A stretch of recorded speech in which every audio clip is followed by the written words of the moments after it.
All right, so let's begin. What we are talking today is a junior developer who already have a job and spend a year, 2 year, 3 years in this job, and this person is ready to really build the foundation. And in my opinion, this person is ready for the next big switch, big jump, because what happened is when you join when in your first job, you're not getting that much. Some people are lucky, but most of them are not. So because you're just starting, your salary is you're starting at a low salary.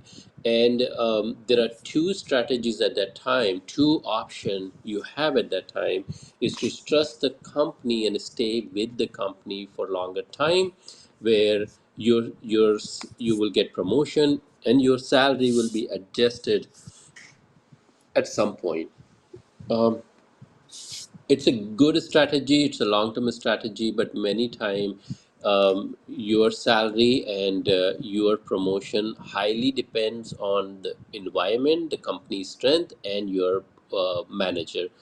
And as a manager, I know that it is not easy for me to give promotion to everybody just because they are with me for 2 years or 3 years. Uh, I'm struggling that exact same thing right now, for two of my employee who I want to give promotion, but I can because of the budget, because of many other things. So point is, you have two options at that time. Once you finish a year, 2 year, 3 years, that you can stay with the company and hope they will increase your salary, or you can start looking outside.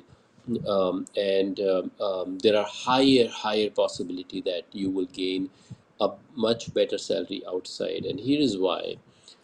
Consider this. um, if you are aware of how this rental market works, uh, I'm using a real estate terminology here, that let's say you have a house that you just built and then you rented it, but in 2 years you have replaced the appliances, you have added a lot of more enhancement and fixture and all that, but the person you rented it to is still paying what it worth 2 years ago. But in 2 years there has been a lot of growth and you are not getting a rent that is comparable to what this house worth now. And that's same logic here. When you started, you didn't have all that extra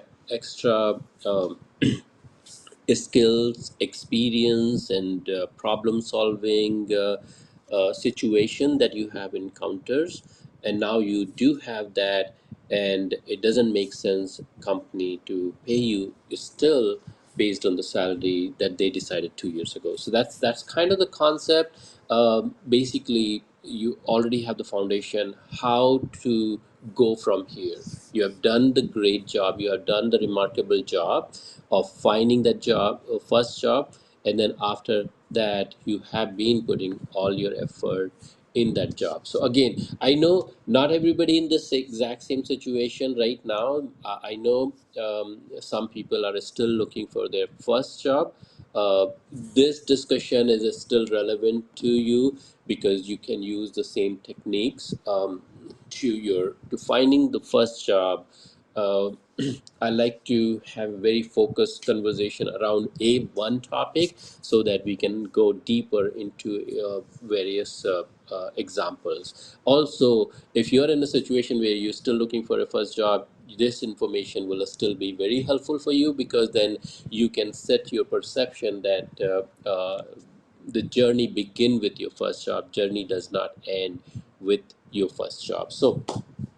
Um, so let's talk about it at a very high level. How does it work that once you have 1 to 3 year of experience, then you start assessing what's going on in the market right now.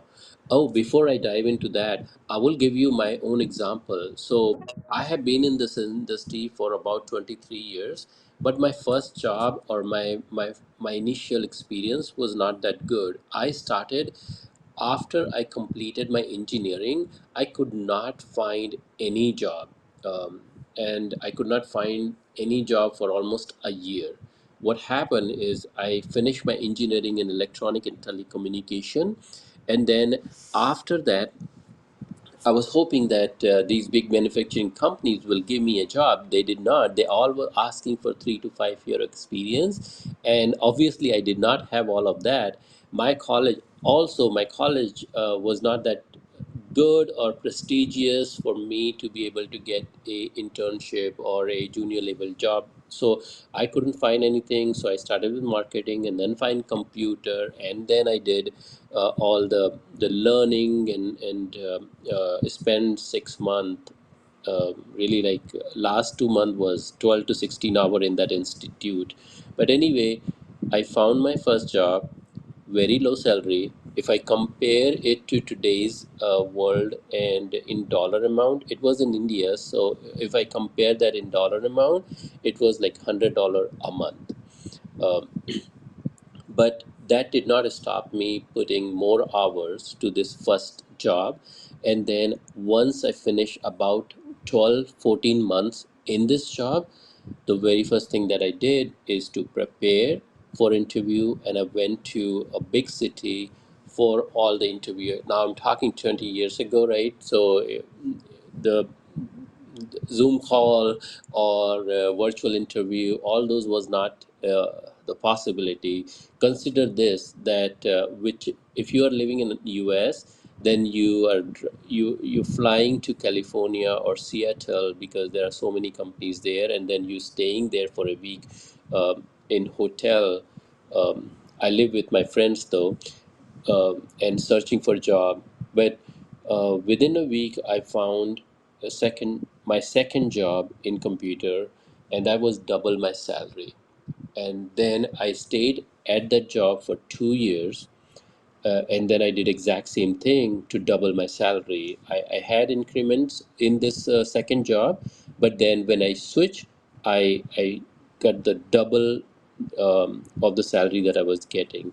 And then when I came US through that company, my salary here in US was very low compared to other companies, because I was working as a consultant for this offshore company, and these companies give you pennies. So my salary at that time, I'm talking 2005, I believe, it was like 35, $37,000 a year.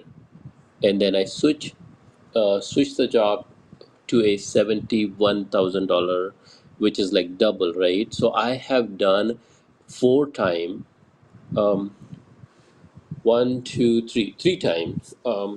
I have switched 3 time in that my first 5 year, every time to double my salary, and it works. So that's why I am sharing what I have done, and you can do this as well. I will take a quick pause. I see that Stephen, and oh, I lost. There was one more speaker. So, Stephen, does it make sense what I'm talking? Hello, guys. Yeah, it does make sense. I do understand how you have to like grow from the first, let's say you're growing from an internship, and then you can go to your first junior dev. And then after that, after maybe 2 years, you will need to like start rising up the ladder. So I expect your salary to grow as you go. And definitely, if you're going to switch from one company to another, I believe you are of more value than you are, like, let's say, 2 years ago. So definitely your salary might need to go up. Awesome. Yes, the exact point. Um, and then I want to welcome new guest, Rishabh. Welcome. Feel free to grab the mic. Abel, welcome.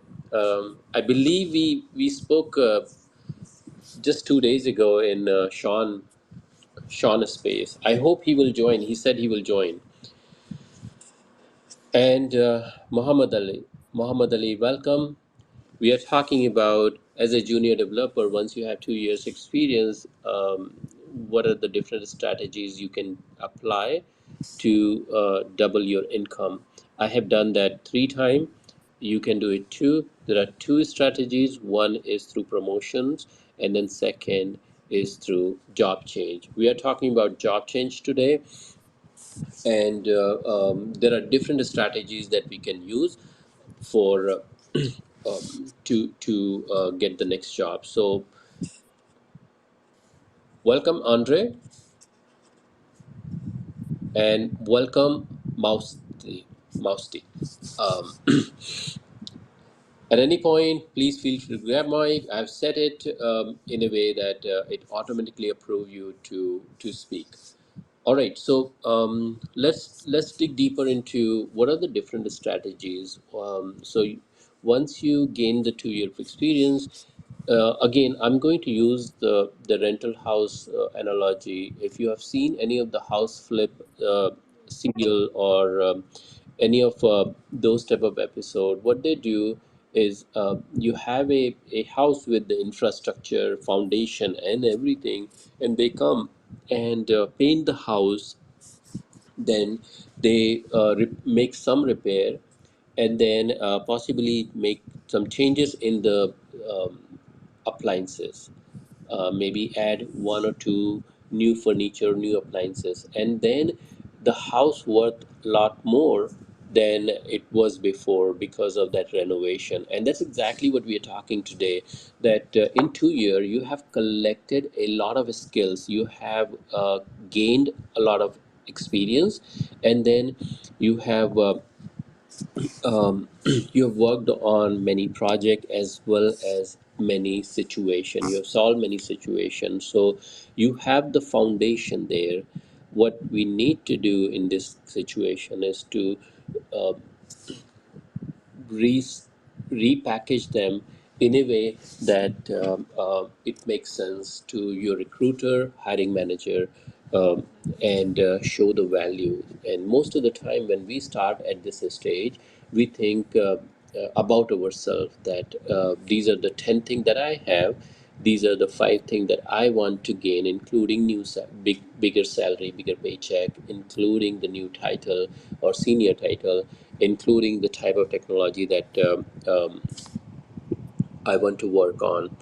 Uh, so at this stage, repackaging mean translating this information into what your recruiter, what your hiring manager want to hear versus what you want to tell. Plus, you want to create a story around how many things you have done and what you have gained out of that.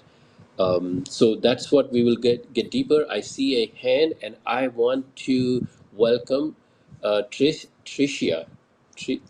Tracia. Sorry. um, um, we met just the other day in Sean space where you and I was co-hosting. So welcome and thank you so much for joining.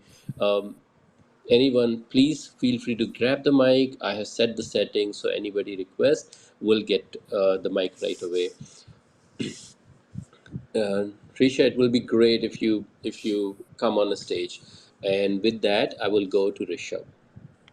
Rishabh, go ahead. Yeah, thanks, for uh, giving this opportunity. So I just wanted to share like my experience. So I'm basically 2019 graduate, and from a tier three college in India. So I grabbed a very entry level job with if you compared with the market standard, with a very low paying salary at that time. So I worked for that company for around 2 years, and then I made a switch to JP Morgan Chase. So I had a learning in this thing that I switched it for a monetary basis, that it was a well paying job. It was a good brand name also, like it's a good good project which I will be getting in my portfolio, in my resume. But there were few things which I think people should keep in mind while doing these switches. Is one that the if you were working in a entry level as an entry level job or in a small company for 2 years, it's possible your skill set which you have grown over those 2 years would be comparable to the entry level person of that of a new MNC. So if I was working in a startup or in a small company and I had a dependency there, but when I entered JP Morgan Chase, I realized that my skills was something which they were utilizing for an entry level job, and they needed something more uh, to to be significant at a second level or an SG2 if I talk about in terms of software engineering as an SG2. So it's very like we should be clear in our mind that it's possible that we need to maybe downgrade our designation. That if we are working as a senior software engineer, we may need to go back to a software engineer. But it's for a good thing because if you try to act as a SG2 in a new company, you might not be able to fulfill that role. So it's better to downgrade your role, learn from scratch, learn from scratch, like how an NSD to actually work in those company, and then make a switch. And after JP Morgan Chase, I realized that I switched it for monetary basis, but the type of work which I was getting was not which I looked for my personal growth. So it was a good work if someone wants to work in that industry, if someone has aspirations to work in a long term in the same direction. But I was looking for something challenging and more high paced thing. So I made another switch to Amazon. Now I'm currently in Amazon. And this switch was not at all monetary because I was already getting a good pay and Amazon was nearly matching it up. Uh, by good pay, I mean what I would expect myself to get paid at this stage. So they were paying this, but this time my thought was to get a good work also, so that no I don't get paid well paid for only next 2 3 years, but in the long run also I get paid well. So I just if I summarize, so basically if you are switching for monetary things, you need to be ready for two things. One, you may need to downgrade your designation, and the another thing is don't just look on the monetary basis, look for the work also which you are getting. If you don't find the work satisfactory, then you might need to hold back and think again that you really want to switch and go back go to the company which is paying you more, even if the work is not something which you like. That was awesome, Rishabh. That's awesome. And then you're saying that you joined the first company, you stay there for 2 years, and then you switch for the next JP Morgan. And how long you stayed at Yeah, JP Morgan? 1 year. 1 year. And when in 1 year you then switch to Amazon. It's Yeah, I switched to Amazon again as an SD1 because I knew like I would be treated as a fresher. There will be new freshers coming along with me, but I thought it's good because even if I go and enter as an SD2, I won't be able to fulfill that role because I know I'm not prepared for that. okay, okay. And that's a very good advice, Rishabh. I would say that there are two ways to look at it, right? And depending upon the point, I think you are making that the first 2 years, whether or not you get what type of opportunities, and there are two possibilities, right? There are possibility number one that the next company that you're going in, you may not get as good of a job. And my fear, my entire life, the biggest fear that I had was if I stuck in a maintenance type of work, right? I did not want to do it, and obviously, depending upon the lifestyle, many people may be okay with it. Some people, because maintenance work typically if it is actually this ticket based maintenance where you have a bunch of bugs and then you just receiving those through a some kind of ticket system, you're not working late in the night. You have a typical structure where you can work, and then it's not that if you don't fix that 11 p.m. in the night, then a production system is down or something, right? So I was always fearful for any of those situation in my career.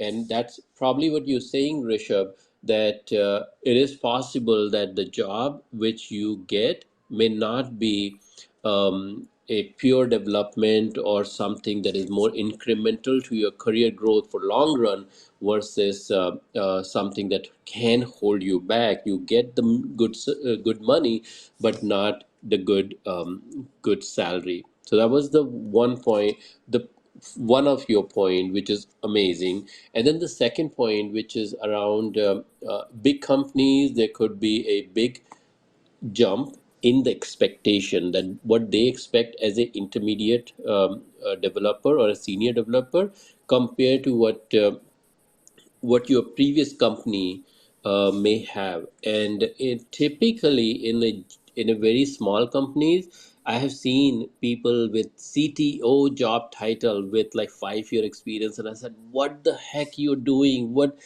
really you do as a CTO in a five developer company?" I'm exaggerating that situation what Rishabh was talking about, but that is possible. And there are two things that can happen in this situation. Number one, you could lift yourself. Typically, you have, I mean, most companies give you 90 days to lift yourself up and see if you can rise to the occasion. And in some situation where the gap is so big that you was working as a developer and now they're expecting you to design the system and you have no idea, right? So those situation can happen. Rishabh, in my situation, I actually um, encountered that in my second and third job, where I presented myself as senior and I presented myself as have done more things, and they have assigned my and they had assigned me some complex thing, and I had to work like nights for weeks. But I was able to fill the gap, and that was one of the fastest growth that I have seen in myself because of that pressure. So it can happen in it can go in both ways. Um, but summarizing your point, I think your point is right. Don't just go after money. For a long run, you want to see, you want to read the job description, you want to ask questions to your hiring manager in the interview, that what kind of job they are planning for you and what kind of growth that you can see in that job. So Rishabh, great point. Do you want to add anything to what we are discussing? I want to give you mic back. No, I think you exactly summarized it so well. I think, yeah, I need to learn this thing. How did you just summarize the whole my conversation in a very on point manner? No, Yeah. you was perfect, Rishabh. You was perfect. I really liked it, what you just said. And then kudos to you for this amazing, incredible journey from company number one to JP Morgan, and from JP Morgan to Amazon. Um, you are a you are an inspiration to everyone. Thanks a lot. All right. I want to welcome, if I don't know how to pronounce, but it sound like if a smart contract auditor. Um, awesome. We would. I would love to know what you do there.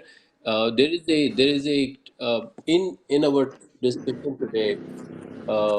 We will talk about something where how do you stand out um,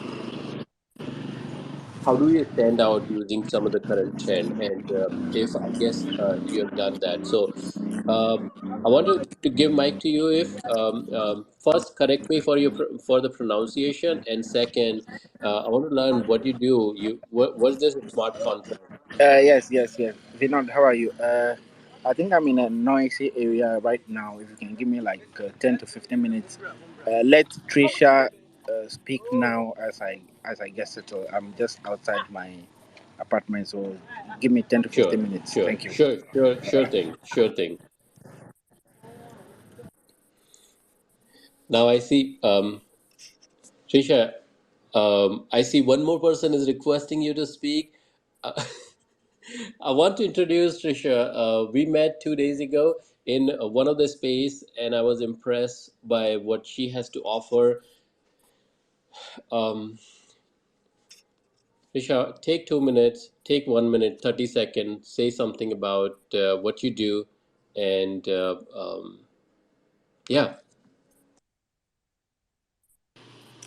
Well, thank you all for having me. I appreciate you, Vinod, for hosting this space. My name is Tracia. I'm currently located in the DFW area, and at the moment, I'm a freelance developer, full stack.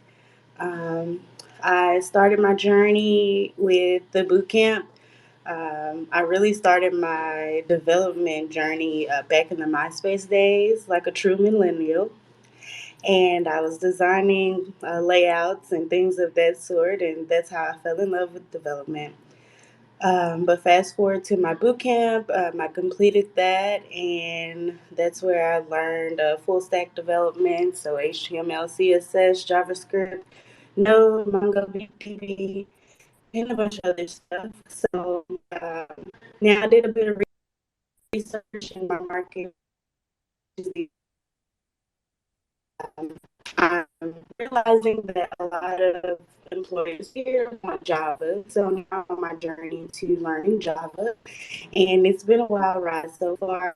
And I started a boot camp at the beginning of the year to let go of that boot camp, and I had to become employed again because I needed money. So I'm working in security as a day job, but we won't talk about that.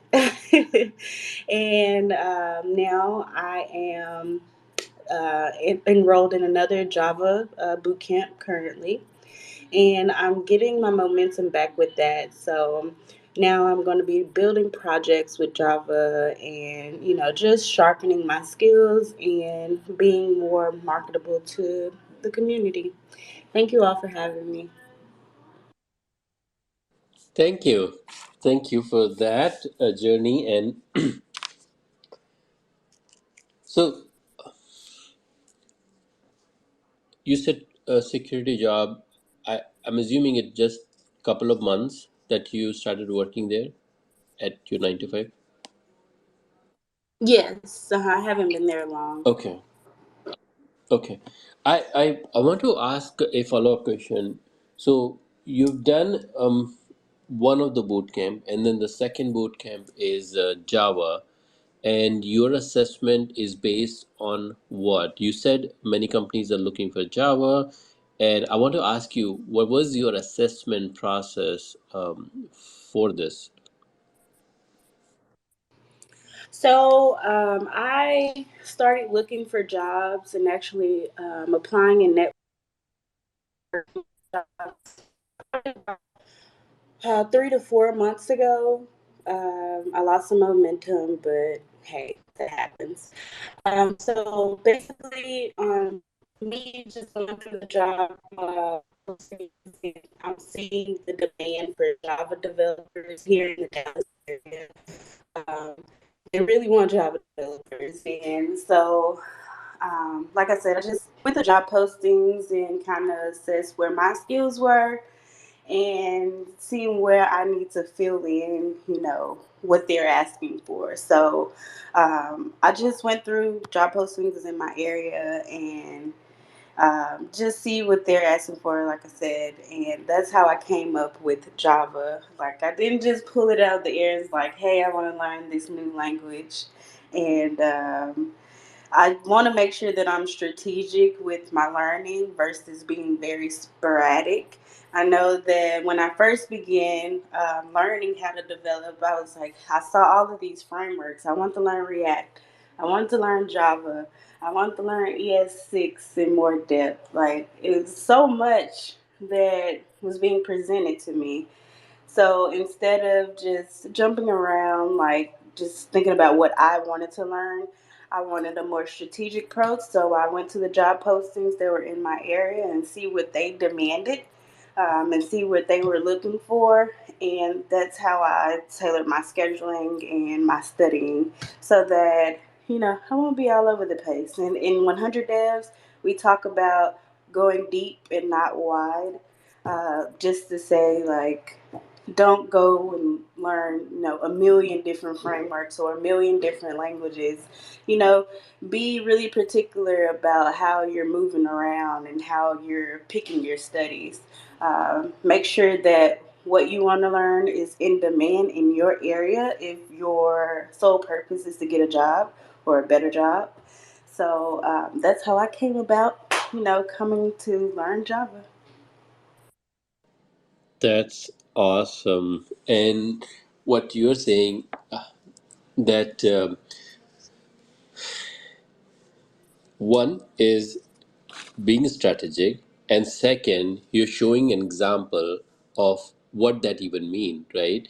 That you started with end in mind, that you're learning because you want a job, and to do that, you're looking at the job market first, what they are asking, what are the most jobs are, and what kind of requirements, what kind of job profile. And when you do that, you get a very good understanding of the Java is there, and that's how you picked it. Amazing. Thank you for sharing that. Whoever is listening, this is great tips for anyone, and anyone, everyone can apply. I want to add one more thing into this. Tracia, Tracia. You got it. You got it. Sorry, my Indian thick accent come into play, so I am so sorry about that. Um, so I want to add one more thing into this, that when we are looking for the job market, um, there is it is so natural that most people will go after what is more obvious, right? I'm not pointing out to your situation. I'm just bringing that one element. So please do not think that I'm pointing out to your assessment. What I'm saying that there will be an obvious choice, and then there will be a slightly off obvious choice. And again, I like to bring my personal story into the mix. So for my first job, we're talking 23 years ago, Microsoft released something named ASP. It was a web server technology where everyone else was behind after Oracle, Java, and VB6. So there was desktop based application, there was applet based application at that time, and ASP was new. We did not even know if this will become mainstream. Um, but I did a project on that, and then what happened for my first job, when everybody was in those interview for Java requirements. I mean, there were a lot more openings for Java. There was a lot less opening, very specific opening for ASP type project, and but there was very few people who has learned it, and then even less people who have done a solid project on it. So I got three job offer. Again, my story, remember that I after my college I couldn't get any job, and then for a year, and then after I did this project. I mean, I did learn, and then I got three job offer. I picked one of them, worked really, really hard in that job, and then when I go to my second job, where I stayed for 2 years, at that time, Microsoft released something called Microsoft.NET. It comes with VB.NET and ASP.NET, and those are new, and I started learning them when they released the beta 1 and beta 2. So by the time they release the full version of this product, I have already in my off time, in my after office time, during the office I would work on this ASP project, and during my after office time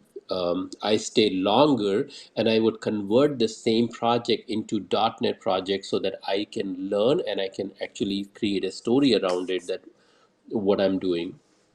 Ultimately we did that project for my 9 to 5 job, my second job, and then I got into the fifth largest company in India at that time. It called Patni Computers.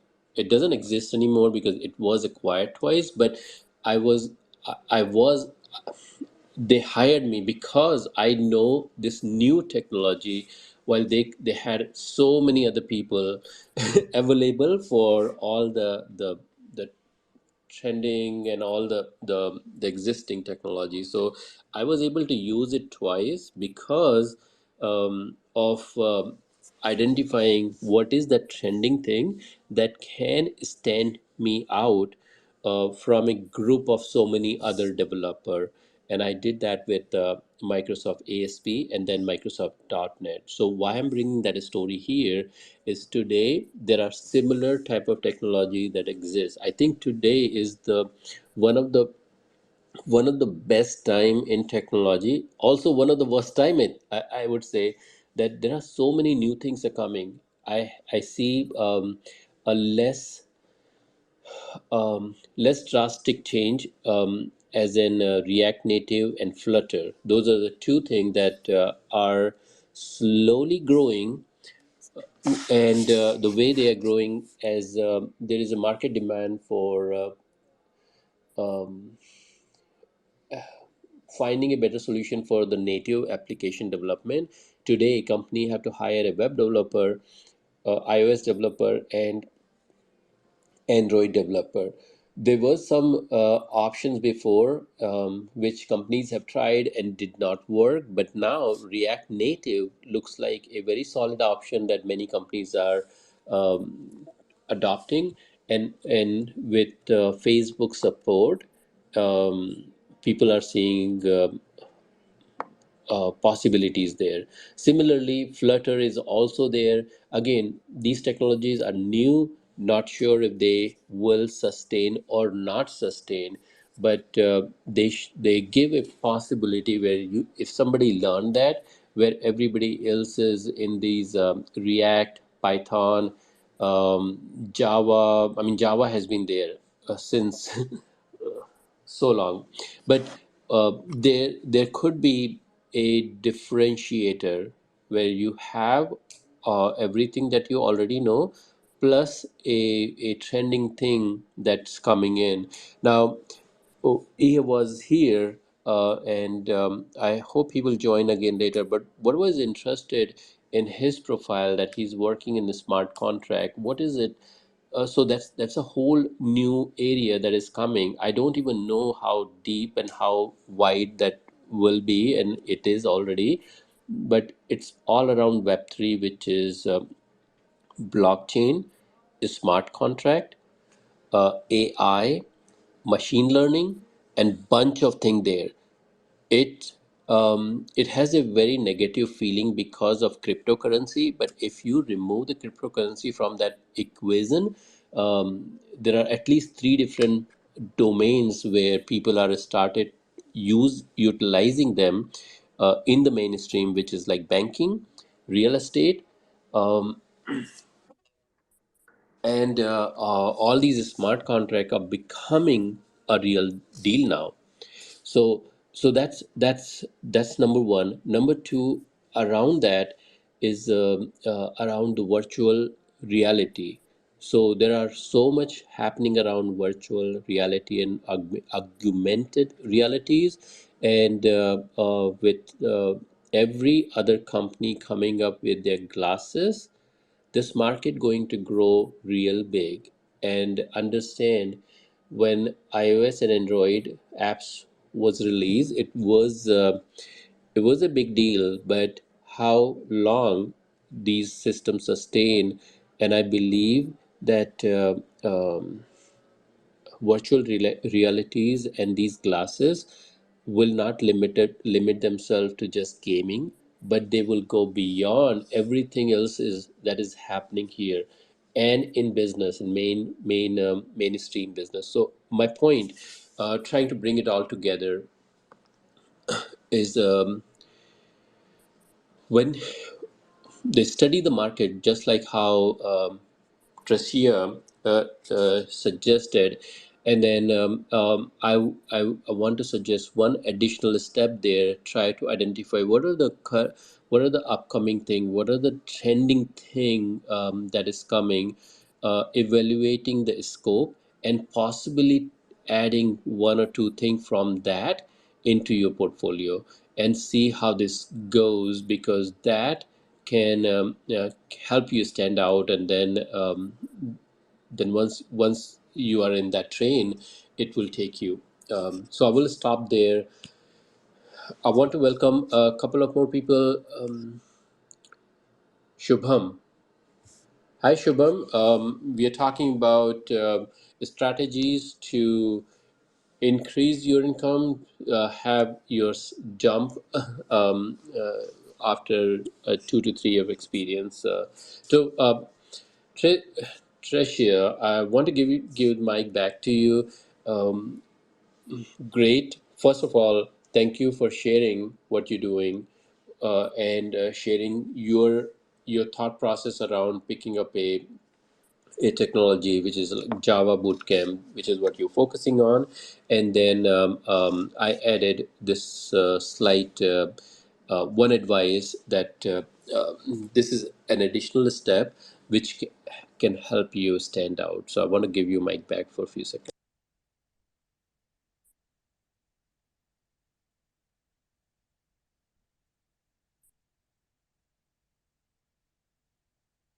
Oh, maybe she's not, she stepped out or something.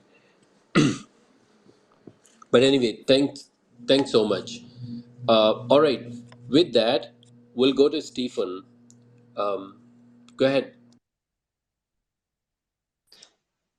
Okay, thank you.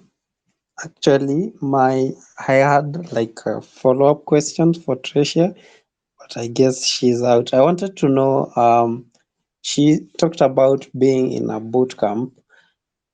Right now, I'm finishing up my boot camp as well. I just was curious about how long was she in a boot camp, and she was also talked about freelance, and maybe for you as well, Vinod, you could share as well how do you think the experience for job searching in the freelance world is. Maybe you can share that because most of the time we usually get the idea that it's better to search for jobs like the corporate jobs, the normal office jobs. Like it feels like you have more job security over freelancing. So maybe you can enlighten us on that. Sure. Um, Tricia, are you back? Yes, I'm back. Sorry about that. No worries. So, No. Yeah, go ahead. so if I understand, your question was how long I was in the boot camp, and your second question was if you can repeat that last question for me. I didn't catch that. It's about the experience for looking for jobs as a freelancer, because most of us look for jobs as like a full-time job instead of like a contract. So I would like to know how was the experience for searching for jobs as a freelance developer, and how long were you in a boot camp?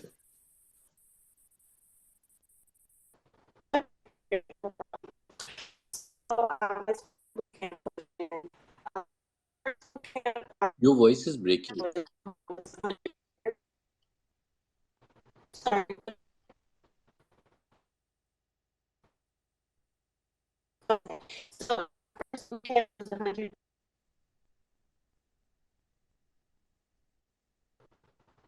Can you guys hear me? Not No, it's well. really Not choppy. well.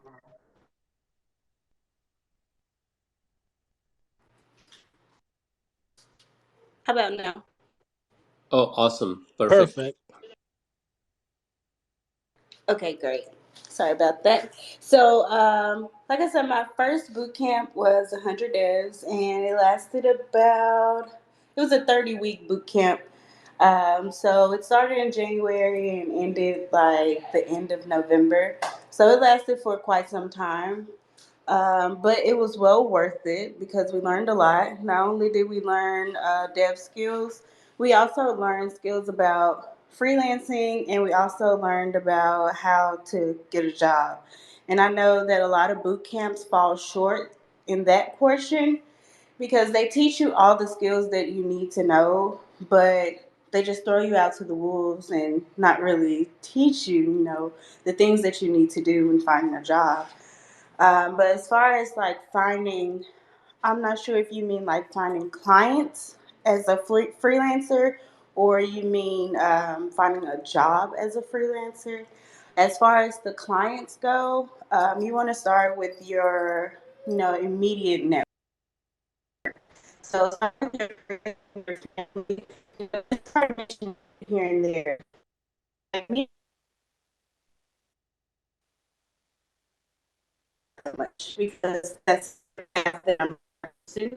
And the path that I'm when I tell them, hey, I'm a developer, websites, I like businesses, beauty businesses, things of that sort. So I let them know that if I have time or if I have time, and I show them a few projects, let them know what I've been working on, no matter how small or how big the project may be. Still show them if they have time.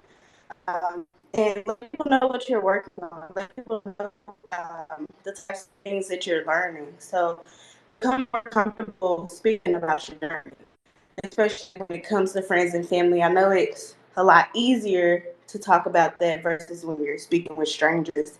So just be more comfortable with speaking about what you're doing and the projects that you're working on and showing off those projects. Now, as far as the job market as a freelancer looking to get employed as a developer, I'm still working on that. But what I've done now, um, I've tried to network my way into jobs instead of just clicking apply because I was a serial clicker. I would go on Indeed and I would just, apply, quick reply, and that's like, you know, it's just like a hit and miss. Maybe they will, maybe they won't, um, to network, you know, to work on, linking with people that have similar interests as you or the jobs that you will want to do later on down the line. And someone that you just inspired to, and um, just like I use LinkedIn the most. So if I see someone who has a podcast or something that I like, or working on projects that I'm really interested in, then I would message them like, "Hey, I see you're working on this. I really love this subject as well, or I'm interested in learning more about it, or learning more about your journey." When people know that you're interested in them, they're more susceptible as to answer you. They're more willing to help you, and if you have like common interests. So just start building your network. People that you aspire to be, or share the same share the same interests. So network your way through the door.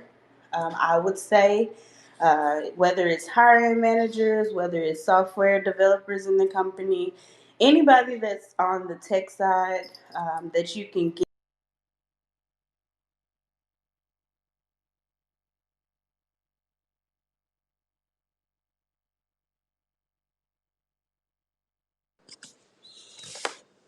That's awesome. And for whatever reason, it seems like his connection broke. So Stephen will come back. And thank you so much, Rishabh, for coming back.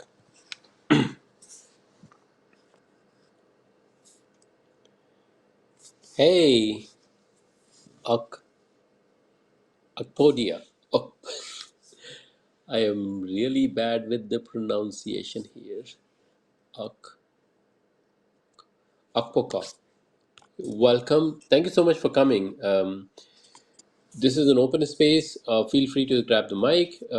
I've set the settings so that if you grab, it will automatically approve you. So all you have to do is to request to speak. All right. Thanks. Great advice. Great advice. Your voice is breaking for whatever reason, but the advice that you're sharing is tremendous. Um, it's so much depth there, and very practical. Oh my God! Let's see who joined. Dave. So Dave is my friend. We have been talking for a very long time. Dave has a very specific approach about how to set your daily focus and achieve great thing in every day, every week. And Dave, what we are talking today is as a junior developer, once you have a 2 year of experience, how you can utilize that experience to raise your salary, to get more salary. You have two options. One, you stay with the company, hope they will give you promotions, and in some cases it work, and in the other one is to go out, search for a different job, re repackage everything that you have learned in last 2 years, and then use that knowledge, use that experience to get a higher paying job. I have done that 3 times, and every time it was double the salary.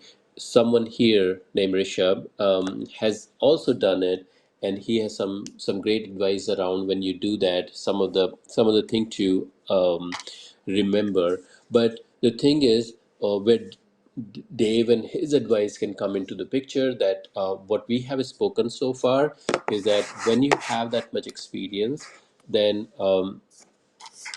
you first you set up your mind that now is the time, and then at that time you understand the job market, which mean couple of things. Number one, what type of companies that you want to work for. Some people have the desire to work for higher, a bigger and bigger company. I was that. And then second, the type of job that you want to do, from a junior level developer to a senior level developer. That's the second type of aspiration. The third type of aspiration is around the salary. Salary is obviously after the fact. If you get the good work, good role, good company, the salary will come with it. But at the same time, that's a bigger initiative, bigger motivation. So I am using that terminology because that's an end goal that you can focus for. So we talk about three different ways that you can think about what's the next job look like, and once you have that, then you assess what market and all the job that you're looking for.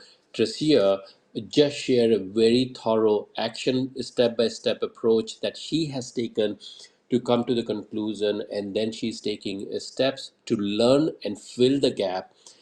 So understanding the market, understanding where the gap is, and then when you start working on that gap, which is exactly where Dave comes into the picture, because by now you know that you have the foundation, you have identified one, two, or three things that you want to fill this gap. It could be a new technology, such as I don't know Java, and now I'm going to go through a boot camp. That boot camp may take a month or 6 months, or it could be learning Python with a machine learning or learning for a smart contract, because that's what I have selected as my differentiator.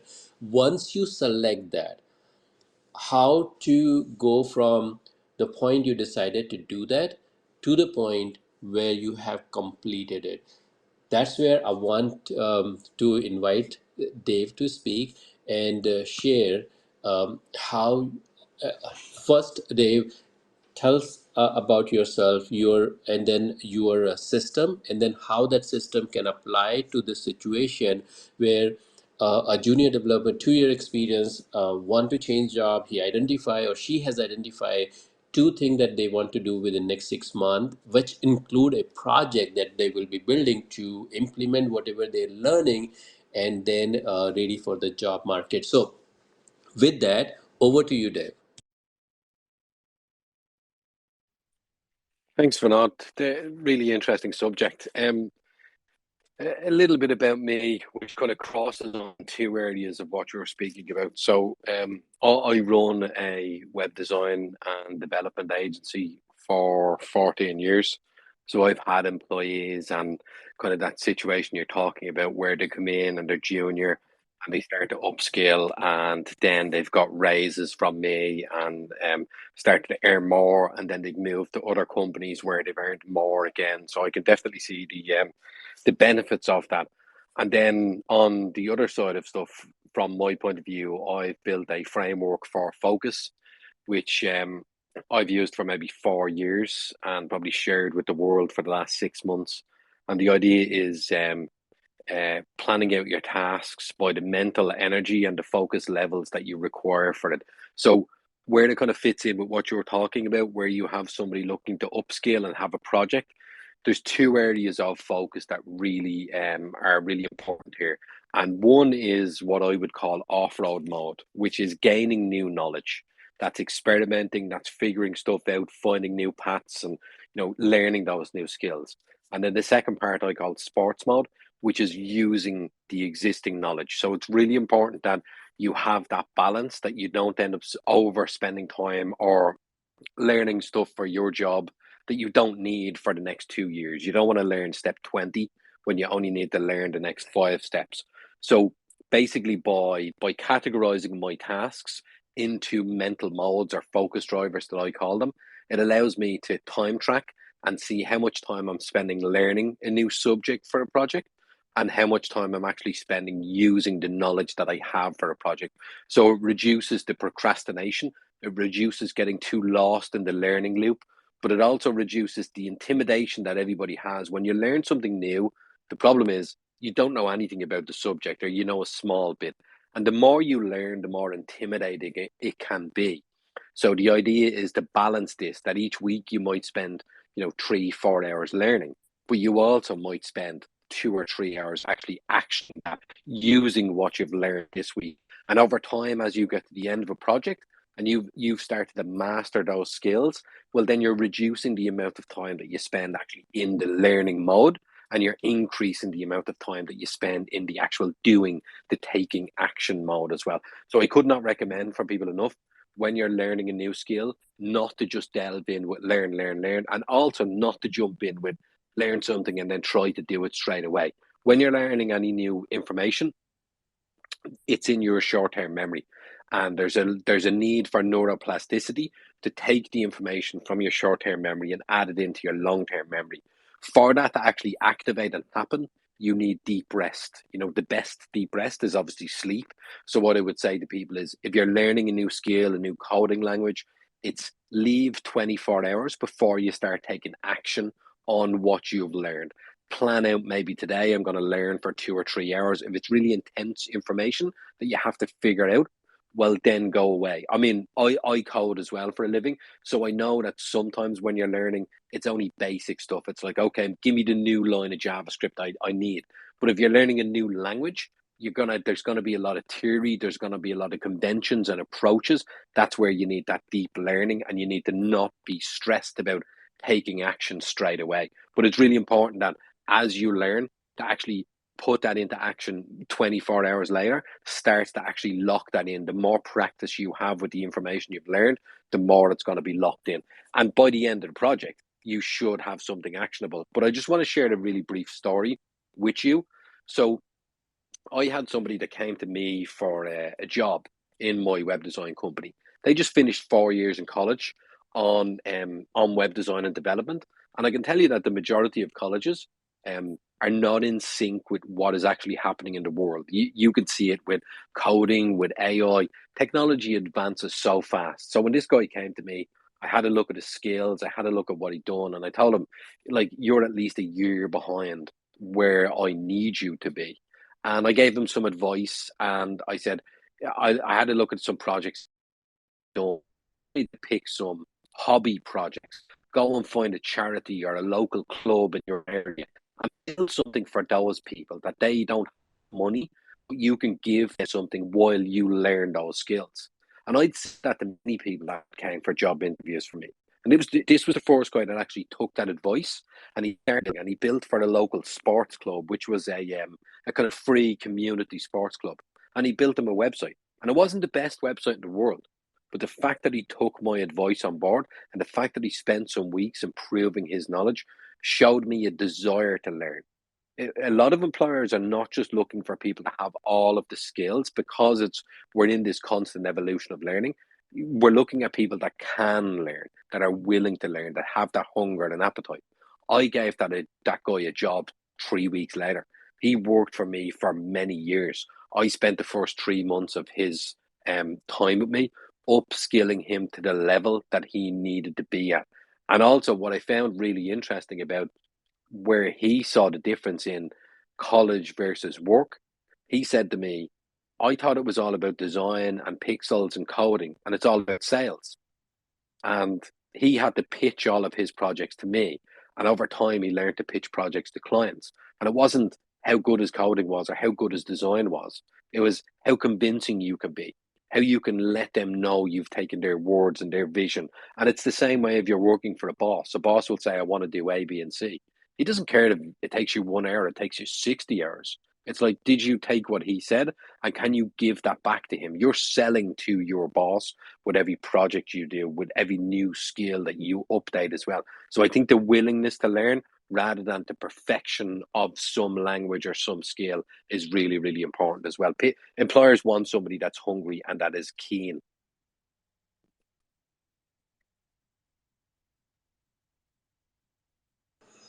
Amazing, amazing, amazing, amazing. You covered everything from the foundation about how your focus process can help learning, and then you also talk about how that different areas to look for when you're learning something new. I remember you said something about waiting for 24 hours, and then you also talk about the outcome or some of the corporate side of your project and how you're selling and everything. So this is amazing. I want to ask the audience if anybody has any follow-up questions for this. Also, I want to welcome everyone, whoever has joined so far. Welcome. This is an open space where anybody can request the mic. It will automatically approve you, so that you can speak. We are talking about developer with 2 to 3 years of experience, how they can strategize to increase their income, increase their role, or strategies to jump to a bigger company. So once again, anybody can grab the mic, and then I want to ask if anyone has a follow-up question. Rishabh or Andre? Oh, hi. I actually jumped up here when you spoke about advancing as far as on the blockchain and smart contracts. And I just wanted to talk about how smart contracts in particular are like I'm like languages like Solidity are just extensions Uh-huh. or other frameworks of JavaScript. So if you've already been learning things like JavaScript and you want to like spread out your knowledge as far as like different skills um, or add skills, you could definitely I So guess Andre, focus your knowledge give of me like JavaScript. Huh? Andre, give me like 30 seconds so I can close on this Okay, concept, and go for it. then we'll No problem. we'll talk about this. Okay, I want to listen everything that you have to say there, because as I said previously, that this is one of the trending thing that can that if somebody learn can help them stand out. So going back to Dave, great advice there. I want to add. I would like to add, yeah, yeah, sure, go on. So I just wanted to add on this point. Yeah, yeah, You can complete, yeah. I can go. Okay, okay, okay, okay. Yeah, so thank you for saying that. Otherwise, I would have closed this and then moved to a next topic that I want to talk about with Dave. So, Dave, thank you so much for creating this picture. We'll talk more about some of the thing around learning and then project. But first, let's hear from Rishabh. Yeah. Hi, Dev. So, uh, actually, I had something to add on. So, when we talk about like the park stage and the off-road stage, I was just going through your tweet. So, I think it's the one of the major blocker for anyone who is working via this process. So, if you're at park stage, you need to push yourself to move to off-road stage and then gain the knowledge. So what I have experimented on myself, and sometimes it doesn't work, but most of the time it works. So I try to have some problems in my mind and have the solutions for them as well, but I don't work on them until I reach the off-road stage. So basically, if you already have a problem and you have a solution for it, so it gives you motivation, or it gives you a push to start the off-road stage as soon as possible, so that you can solve the problem because you already have a solution and feel good about it. Uh, Compared to if you have a problem in your mind but you don't have a solution, many people restrict themselves from even starting the off-road stage, and they get stuck in the stage itself. So, like, what's your thought on this?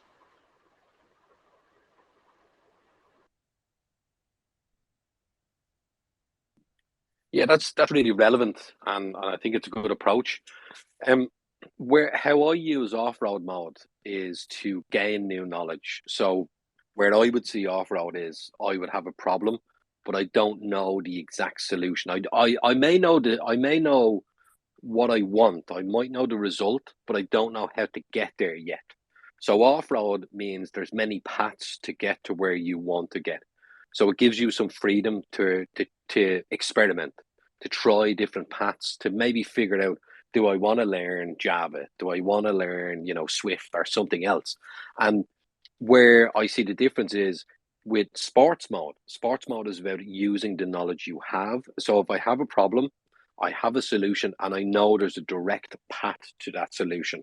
Well, then I jump straight into sports mode, and that's very okay. Head down, no distractions. I know where I'm going. I'm going straight down this path, and I'm going really fast down this path, and that really helps me get there. But I totally agree with you that not not knowing the solution can can stress people, and you kind of it prevents you from actually experimenting, and that's the intention of off-road mode, is to say it's okay in off-road mode if you don't know the solution. It's okay if you just start with a problem and you just want to figure stuff out and you want to learn. It's okay if you don't even know what language you want or what kind of job you want. You can go into off-road mode and start experimenting, start looking at different companies, looking at their culture, looking at different languages, looking at salaries. That's where you're figuring stuff out. But then when you pick a company or you pick a language, well, then you know the solution and you know the path to that solution. So you can move into that as well. But I think the problem for most developers and creators is we get stuck in the learning loop, that it's really easy to figure stuff. It's really easy to consume content, to download the latest book, guide, join a course, watch the latest YouTube video, or learn some new language. And I think knowing where you want to go, that's the difficult part, but that's sometimes what actually gets revealed in off-road mode, because you don't want to base your career just on the latest hot trend of language, or based on what the best salary is today, because that can change in the next 5 years. You also want to find something that you can stand out in, something that you enjoy. Like you don't want to swap one job to go to another job and you don't enjoy it as much. Most people don't just change careers, quit jobs, but just because of financial problems. A lot of it will be when you get to a point where you're financially stable, a lot of your decisions will be emotional decisions. Do I get fulfillment out of this? Do I get enjoyment? And when you're looking at a new company, you want to be important in that company. You want to be valued in that company as well. And that's where off road gives you that chance to experiment without an outcome or a solution is optional in off road mode. Whereas in sports mode, a solution or a destination is required. You need to know where you're going.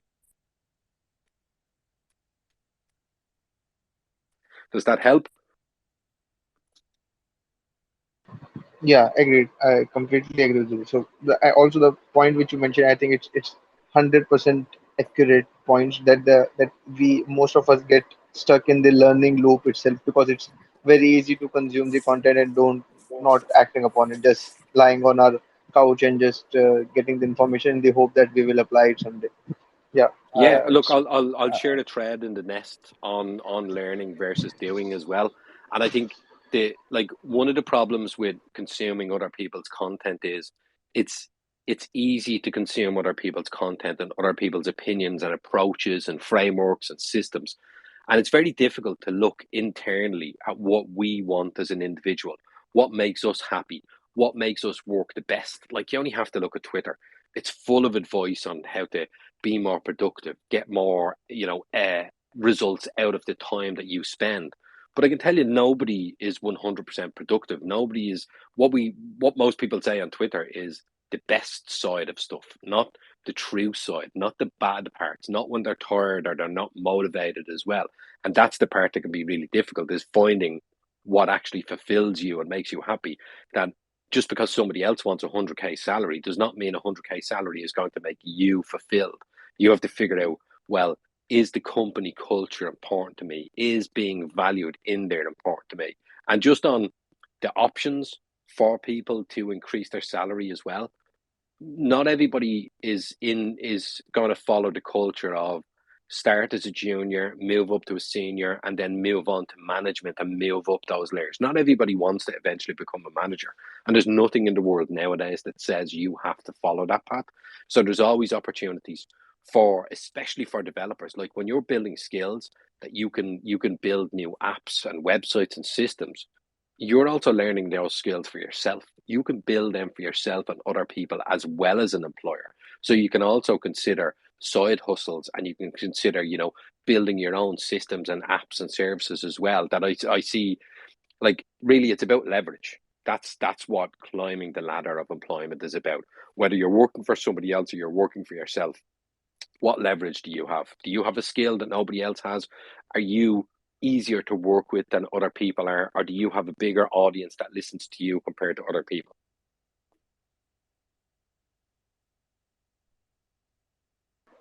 agreed. Yeah. Mike, Dave, you have excellent point. I would say that in one point, where you added a couple of things where the salary is not the single most important motivator, and you added some of the point that whether the work you will like that type of work or not, whether you will like that type of company or not. um, Rishabh also spoke about some of the type of work that you can get into while changing the job and looking for salary. So, salary is not the number one factor, which is what you both have said. I I agree to that, but I want to add one or two things around that. One of them is just because salary is not the number one thing, um, don't let your existing employer to not give you enough money, right? That's how we kind of started that. You started your career 2 years ago. You was paid for what you worth, when you started that job, and you have learned a lot of things in that 2 years. You have built your foundation. It's almost like you had a house and you have remodeled it. You have a new kitchen, you have new appliances, you have repainted different places within that house, but you are still getting the rent that was decided like 2 years ago, and there is no not much change in that. So what I want to bring here, that salary is definitely not the number one criteria, but at the same time, don't let your employer use you the same way that what you worked 2 years ago.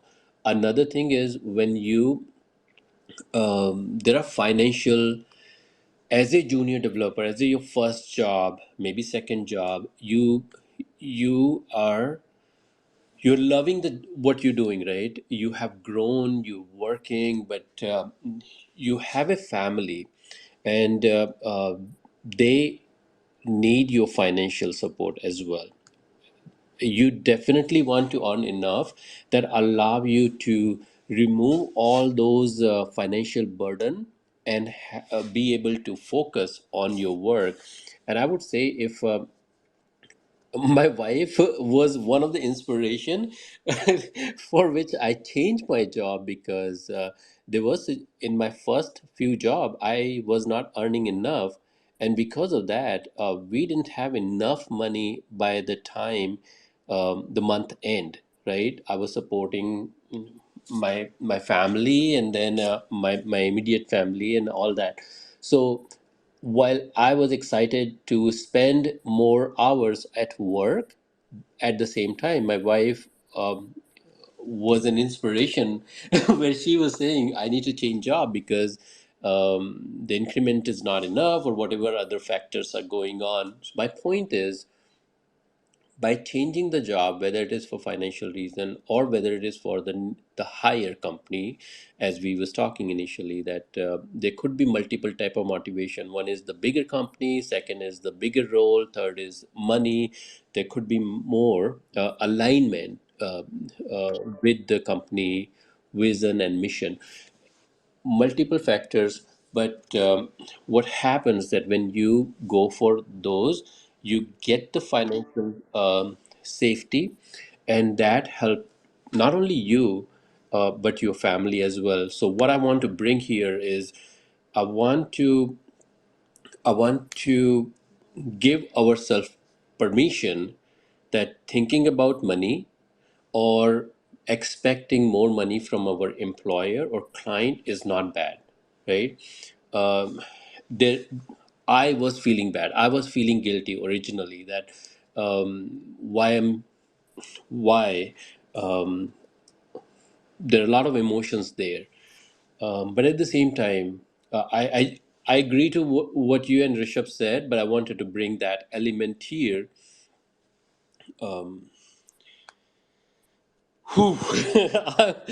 I'm an introvert, so when I speak a lot, I need few seconds to take. Yeah, man. Yeah, I hear that. Yeah, Come here. so Can I just say something on being an introvert? What I find really interesting is I'm like an extroverted introvert, so I enjoy speaking with people, and that's easy. But after I speak with people, I need time alone to recharge. And what I find really interesting about introverts is you don't just speak to speak. You only speak if something's important to you or you're going to add value to other people. So I think that's really important to remember is it's harder to force yourself to talk to other people, but normally it comes from a good place. It's like it's a really motivated place for an introvert to speak, whereas an extrovert will just suck up all the oxygen and just speak because they like being heard as well, you know. So I think that's important to remember that it's kind of like a reverse superpower. But I agree, I totally agree that you don't want to be undervalued. And for me, that's why I'm saying, what's the leverage you have? You know, when you learn that new skill, you bring more leverage to the table to go back and ask an employer for a raise, to go and find another job. And I think that's really important. But also, what I would be thinking about is not just it's okay to ask for more money, But also, I would be thinking about as your career progresses, it's okay to work less hours. How can you add more impact that doesn't actually require you to still maintain 40 or 50 hours all the time? Like developers build systems, how can you build a system for yourself as well? And how can you add that leverage and value that is not just I have to clock in this week and I have to do the tasks that are assigned to me, because there'll always be new tasks and you'll always be working. But how can you add more, like money while you sleep, but you put in the work at the start, but it pays and it compounds more long term. Kind of what you were talking about having a house. Like when you put all the effort in of renovating that house and making it nicer, well, that increases Yeah, the rent rate and that compounds the value over time. So how can developers compound their value over time as well? Not just for the next, 20, 30 or 40 years trade hours for money. yeah. So 100%. can you hear 100%. me? Adela, just give me one more second, okay? I want to welcome Yeah. Mr. Nate. Nate, thank you so much for joining this space. I've been following you for some time. This is an open space, so please feel free to request the mic and it will automatically give it to you. And everyone else. One more request, whoever is on this space, please retweet so more people can know about this, and then join us. Once again, Nate, thank you so much for joining. Means a lot. With that, we'll go to Adela. Yeah, thank you for giving me the mic. So while I was on this space, yeah, so some tweets came in, which I would like to share from one of the person I follow. The first one says, persistence and consistency, two keys that will keep the doors open to you. And the other tweet that follow, I don't know, did you all get that? Which one? Consistency, I got. Okay, yeah, I will say this the tweet again. Persistency and consistency, two keys that will keep the doors open to you. Another tweet is, your gifts will open doors for you, but first you must consciously and deliberately refine them. So this is, I come from the African origin, and so I would like to speak in the domain where I come from. I mean, in the community I come from. Um, Being a junior developer and looking at the topic junior developer 2 years strategies to double your earnings. So these last two tweets I read out are key to helping you double your earnings. As a junior developer who just come into the field, um, the goal at the very beginning of your career is not about the money per se. The money is very important, but that should not be the goal.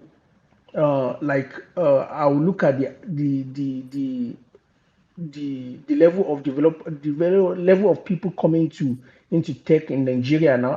I'm from Nigeria, is rising every day. The numbers are doubling every day, and one of the major reasons why people are coming into that space is because of the money developer earns.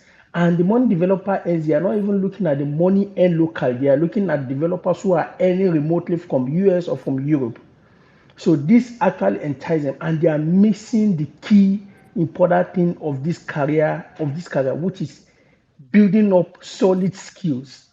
So I will yield the mic by saying that for junior developers, wherever you're coming from, what is much more important at this time of your career is building solid skills. Solid skills will definitely help you to double your income, will help you to double your earnings. If you look at, if probably you're in the area of front end, you try to master your JavaScript and whatsoever library you are using. Try to master them. When you have those mastery, people will pay for it. And also maybe and then I'm up opportunity to work in some of European countries, some European country now, and also some European tech companies. They pay for skills and experience. So this can never be short exchanged with any other thing. In this area of field, your skill and your years of experience is very, very important. So I will, why young developers are coming up looking at what they can do to earn more money and also to liberate the financial, just like for me from Africa to liberate the financial poverty, you need to really solidify your skills. So I yield the mic. Great point. Great point, Adela. And is this how I pronounce your name? Adela? Yes, please. Exactly. That's the name. That's the pronunciation. Adela. Okay, thank you. Thank you for sharing all that. Persistence, consistency, those are your key points, and then building the solid skill.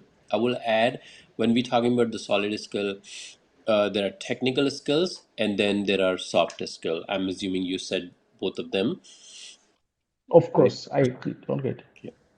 So that's perfect. And many people ignore, especially tech people, ignore the importance of the soft skill, and there are many. And one way to excel that or identify or add some of the softer skill is understanding or working on a project, and that's where maybe we can shift to. We talk about number one. First, we talk about assessing the market, um, and Tracia has a very good points that that's how she identify what is the next thing that she will be focusing on for the next few months. So assessing the market, what's going on in the market. I added that while you're doing that, try to see what is one additional thing that you can add, which is which is in market trend to your portfolio, so that you stand out. I did that when I started.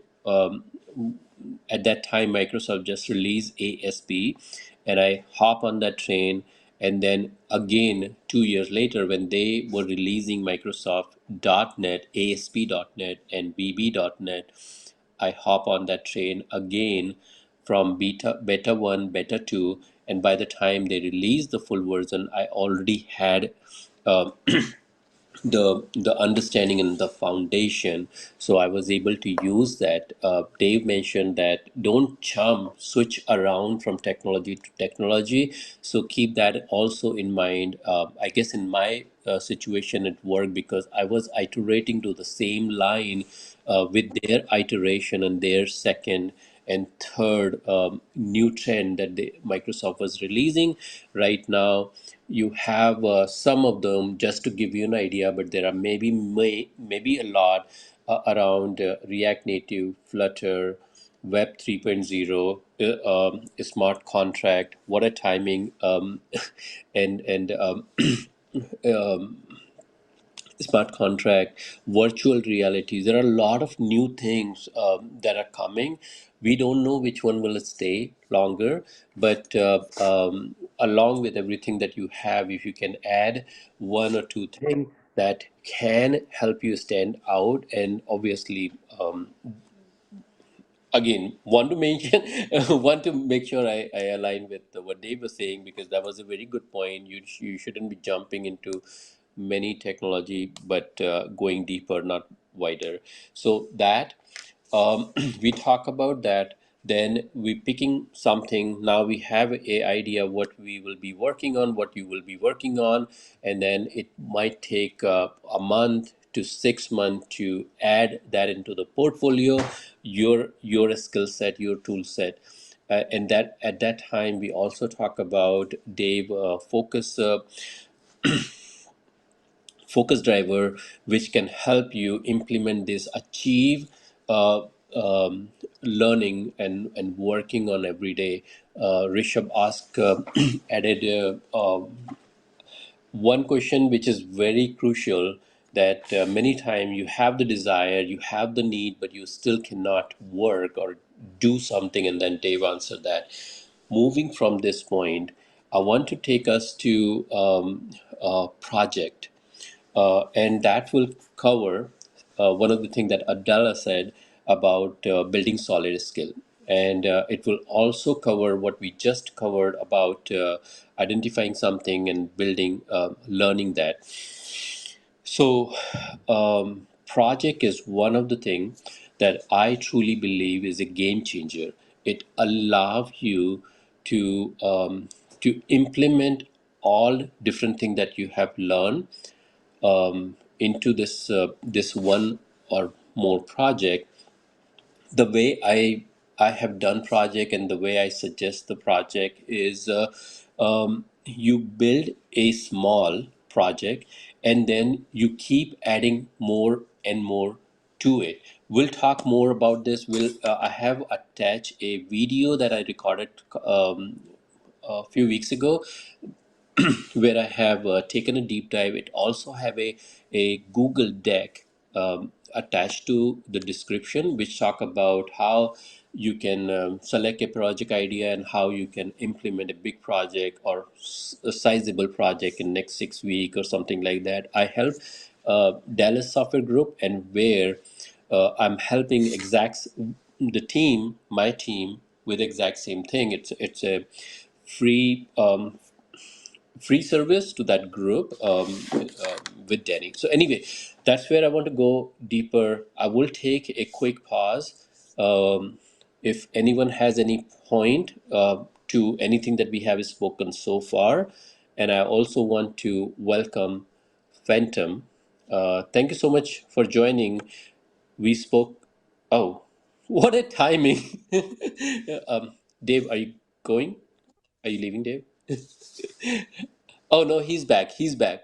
Uh, so, Phantom, we met just 2 days ago in Shauna's space, and I'm so happy that you joined.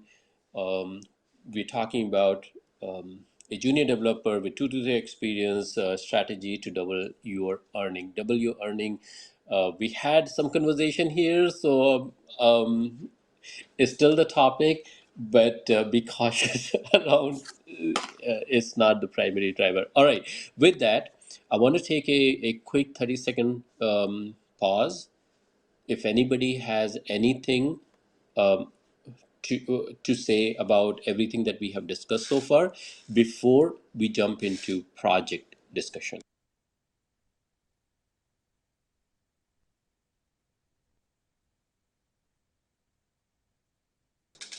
Yeah, Vinod, if I would just jump in. Yeah, I'm sorry I couldn't join your space because I was hosting my own. I just finished it and I immediately jumped in and I saw your invite because I knew you were hosting it, but it clashed with my timing today. So, unfortunately, I think we will have to plan this around better. But finally, I am here and I'm listening to this. I am kind of doing my master's. So, I've done sort of some software development, but I'm sort of a mechanical engineer. So, I've done sort of a lot of mechanical systems development over my lifetime. So it's pretty interesting and I'm kind of eager to learn. So thank you for the invite. And now we can just continue with the rest of the people. Thank you. All right. All right. Um, your photo is quite quite fascinating. Can you tell more about that photo? Sure. So my cousin took some photos of me and he used Mid Journey and sort of gave me this ethereal look. And we kind of gave a description for the word phantom observer to Mid Journey, and it gave some of these possibilities. And so this is my current, sort of tribute to AI art and my cousin sort of I don't know, tribute to me. I feel humbled that he has created such a nice little artwork for me. All right. Thanks. Thanks. Looks fascinating. All right. All right. So let's keep moving. Um, I have a, tweet pin which talk about the 5 points. We spoken about one and two, skill expansion, renovation, which is where we're gonna go next. Is about the project building. So there are a couple of points there. Number one, when you're building a project, whether it is for portfolio or whether it is for your 9 to 5 job, it goes through many phases. And when I began my journey, I did a course. So there they said that you should not touch the keyboard until you have a clarity about what is the code that you will be writing. And they suggested that I write the problem description, then I create some kind of flowchart, and then I create some kind of pseudocode. Again, that was a theoretical approach, very dense approach, but that was the training that I got, where they were um, very firm about the approach. Firm as in believe, they believed in it, that you do that. So at the point where you are a developer in a team and your sole job is a development, it applies to you that you are writing some kind of flowchart, some kind of document, some kind of pseudocode to understand that if you're writing a program that bring the data from database and displaying on the screen, it goes through multiple steps, and you're not opening your Visual Studio or whatever tool that you use and start typing, right? So that's there. It first visualize, organize in your mind and all, but that's just the development piece. There are other pieces too, and other pieces being if you're working in a 9 to 5 job and you're doing a project, there may be an internal client or external client, and anybody who is spending money, they have a reason to build this project, and they share the requirement. There are different ways we collect requirement. There was waterfall ways, there are newer ways, agile scrum type of ways, and there are many different steps to capture what we are building.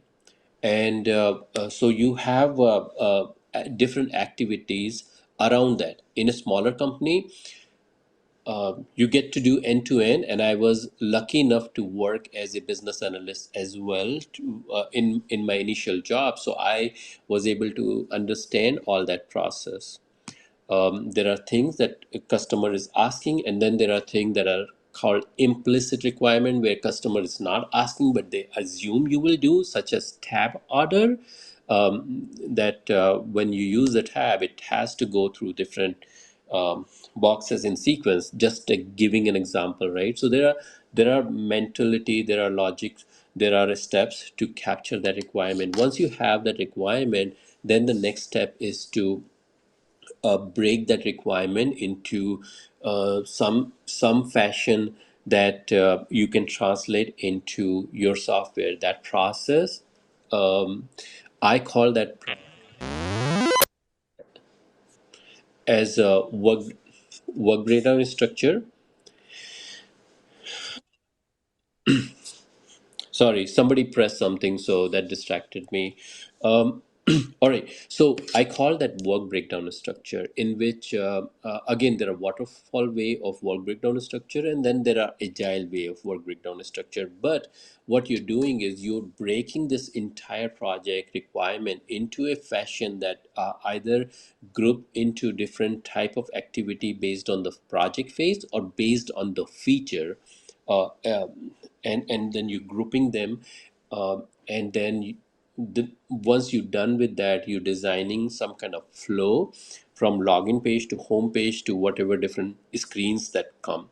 There are multiple steps that you do um, during this particular process, which is more like designing the application, right? You Some companies also call it low level design, high level design. Some companies call is backlog refinement, where a product manager is writing a initiative, epic stories, and then under each stories they are writing some kind of description, acceptance criteria and all.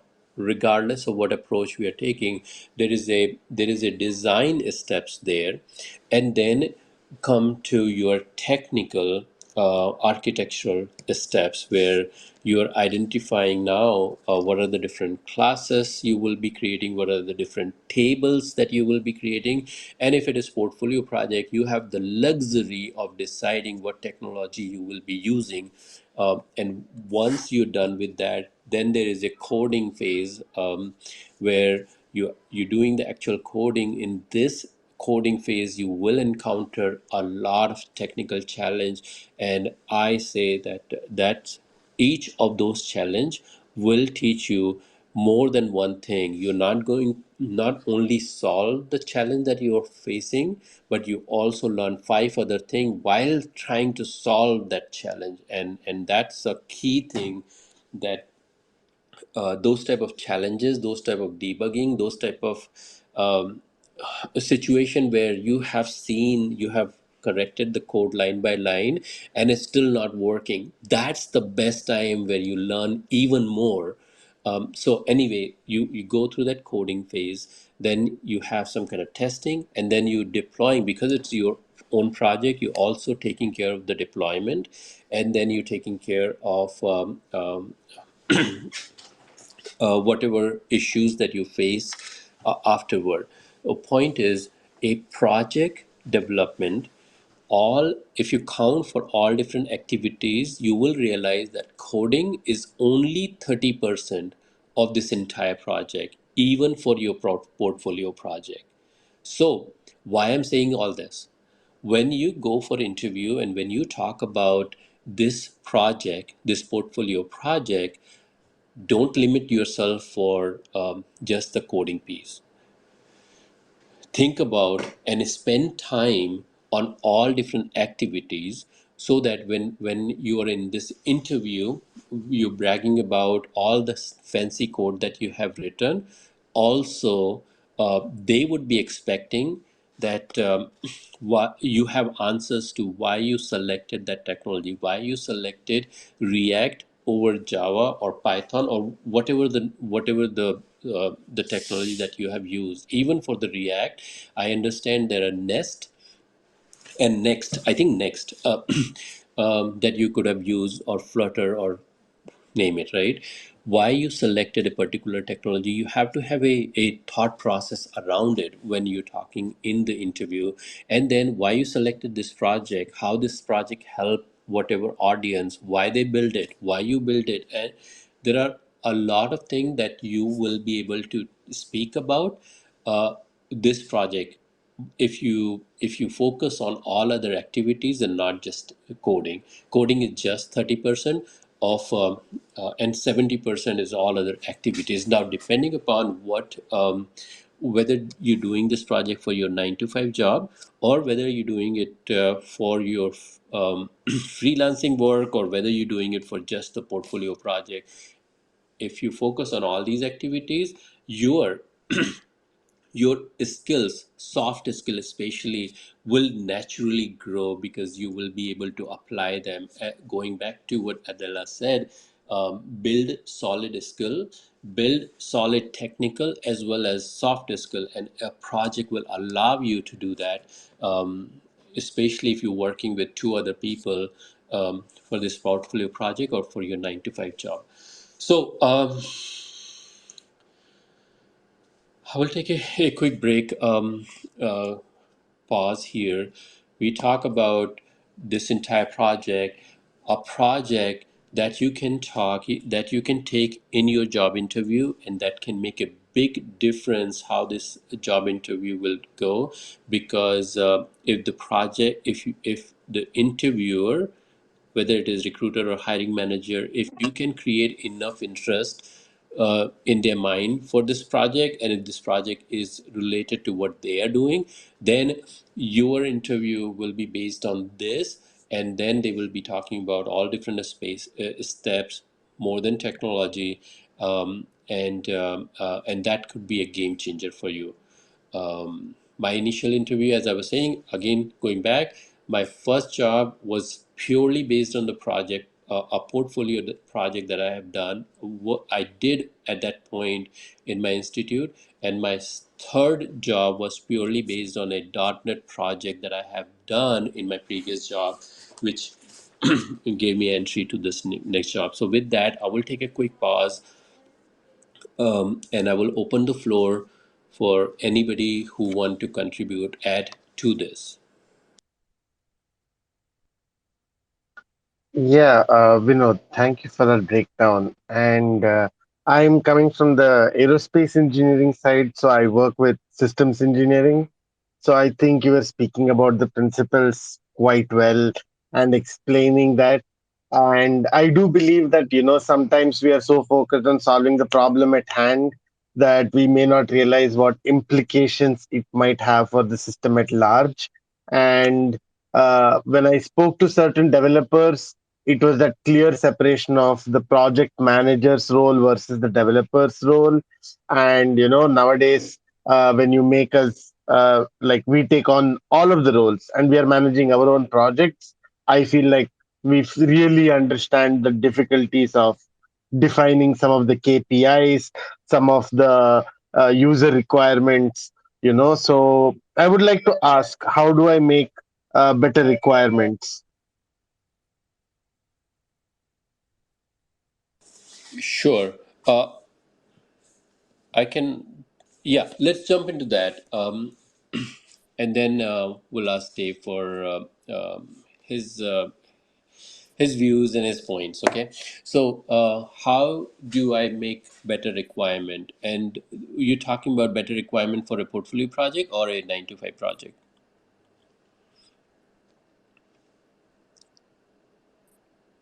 For now, let's assume it's a portfolio project. Okay, Indeed. sure, sure. So in case of portfolio project, one drawback is you are the client, you are the one who is thinking about it. Uh, so number one, picking a project that is interesting to you. And one of the projects that I wanted to do earlier this year was a testimonial website that I want to build because it's interest to me. I'll go with the writing side hustle that I have. So when I build that project, or when I was thinking about that project, I was able to go through the current solution, testimonial.io, or many other places, and I was able to make my idea slightly bigger, more professional. But more most of the time, work breakdown structure has helped me for the requirement, because it helped from a very high level, uh, that I want to build a testimonial website. And if I go with the traditional method of work breakdown structure, I would think about different stages, um, requirement planning, building, and all. And in each step, I can go deeper and deeper, breaking this into more tangible pieces. And then once I have more smaller pieces, then I can think even deeper just about that one piece.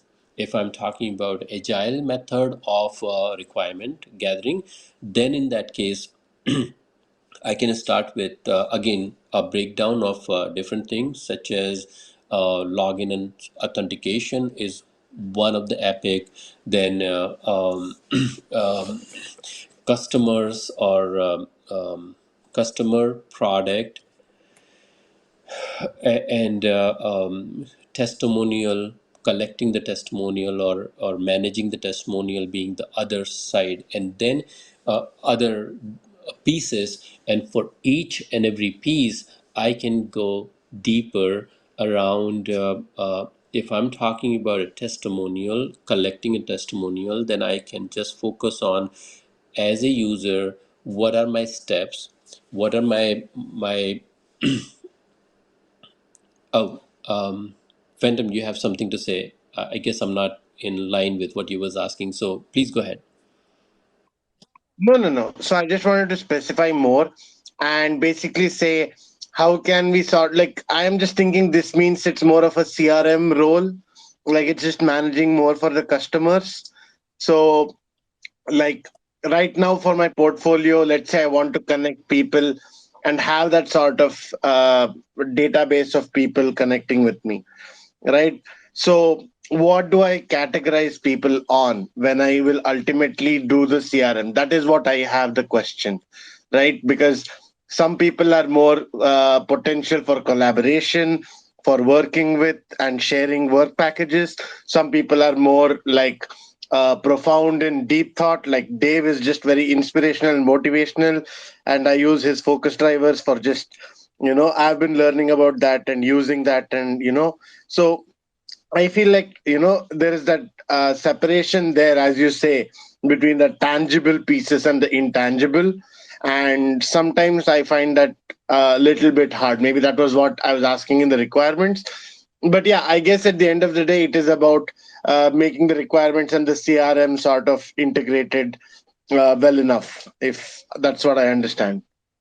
I mean, in your particular example, if we talk about a CRM application and requirement gathering for that application, right, then the type of contact is something that you want to handle through a database where it is flexible and can be changed in future. So that would be something where your requirement will specify that whoever is the user, whoever is the user of that software will be able to, let's say, drop down and then specify what kind of contact it is. So your requirement will be to have a feature where a user of your software will be able to define that, and then whenever they are creating a new contact or new discussion, they will be able to use it. Does it make sense? Is that what you was asking? 100%. Now it makes sense. Thank you.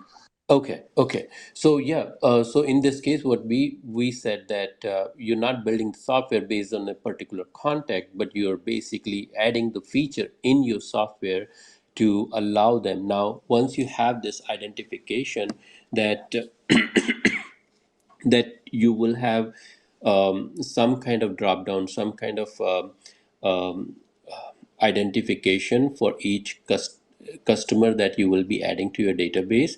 That's become your high level requirement. When when you talk about the low level requirement, that's where you are identifying that at the database level you will have some kind of table to store the customer. Then there will be some tables to store the detail information, whether it is their demographic information or this type of the customer. And then you will be able to go to the entity label design, right, in that detail of how they are related to each other, and then how your front end and back end will connect this detail. uh, all start with this idea that as as a stakeholder or as a idea is that um, I want to be able to identify my customer as whatever contact that I will add in the CRM system. I want to be able to categorize them based on if this is the friend or it's my Twitter space friends or my college friend or a job hunt contact. So that's a requirement. And then when you go deeper into this specific piece in the high level and low level design, then you will be able to go and design to the table and the code level. A great example. Yeah, Vinod. So I kind of have been hearing, at least from systems engineering, that they're moving into model based, and with AI, it's more of that same thing, right? LLMs. So how do you see this sort of modeling behavior changing the way we code or we develop software or create in the near future? Phantom, I did not get the answer. I mean, I understood what you're asking, but I guess I'm not knowledgeable enough to fully grasp it. Okay. Let me try to rephrase that. So, you see that how like software development is changing now, right? With AI, some like I don't know. People want to say that you want to remove the human out of the equation, but I don't believe that, right? I believe that the human is just getting redefined, and the skill set are getting redefined with AI. So I feel like tomorrow, like my experience is more in handling the ever changing technological standards, because in software I am like I learned something 2 years ago and now everything is moved on, right? So the standards feel like they're changing, and I have to be in the know how for different development environments to take full potential of the latest possibilities. But sometimes I also feel like, I cannot do everything, like I cannot work in many environments. So when like Dave says, okay, focus down on one niche. So right now I am doing C++ development and I know some little bit of Python, right? So that is where like my software development skills come from. But I have like systems design knowledge, right? So that is probably what you would say high level thinking, right? Maybe. So how do I integrate this into my portfolio? How can I showcase this better in my portfolio? Can I ask that? Yeah, sure. And I don't know if you have seen Alex. He's very famous on LinkedIn, and he talk about system design. And he go from he regularly posts things like how the Uber system work, how Netflix work, and he have this big, uh, nice diagram flowchart that explain those, and then he goes to really deep level as well in his article. And I love those. He has newsletter too. So I think those type of thing can help when it comes to the system design, and they probably would be the best person to educate you on that or guide you on that. On my side, at some point, I decided I had a choice between being an architect and being a manager, and I chosen being the manager route. So as for a system design, um, I can talk at a high level. I can also talk for a very specific topic, not for every topic at a low level. And then the best experience that I had with that is in Dallas many years ago when I was working on 7-Eleven project where we had a Microsoft NEC. They were providing the hardware. Microsoft was providing the all the consultation, and then we had ACS as the vendor and the main vendor, and we had this project where we were trying to build a software, and that was my encounter for designing a system which they wanted to deploy any number of time during the day without any impact to these front POS system, front desk systems. So, all right, with that, I would strongly suggest that you follow Alex, and then that's where I think that's what you that type of depth is what you're looking for. Yeah, just share me his profile in the DMs later. Thank you for that. We'll definitely do that. And with that, I want to welcome Jordi. I have been following for some time. I know you follow me as well. And welcome to the stage. I will reset the room. We are talking about a junior developer with 2 to 3 years of experience and strategies to double their income. Where what are the different things that they could do where they have gained experience for last 2 years, and build the foundation. How can they renovate their expertise, skills, experience, and then make it marketable, repackage it, and go to the job market. So that's what we're talking about. This is an open space. Anybody can request the mic, and they will get it immediately. Uh, so with that, Dave, do you have any points around the project management, or not project management, sorry about that, for building a portfolio project or in your 9 to 5 job, and around non-technical activities that are all involved? Yeah. I've lots of opinions on this. I think the part of the point of a project. Sorry, 1 second.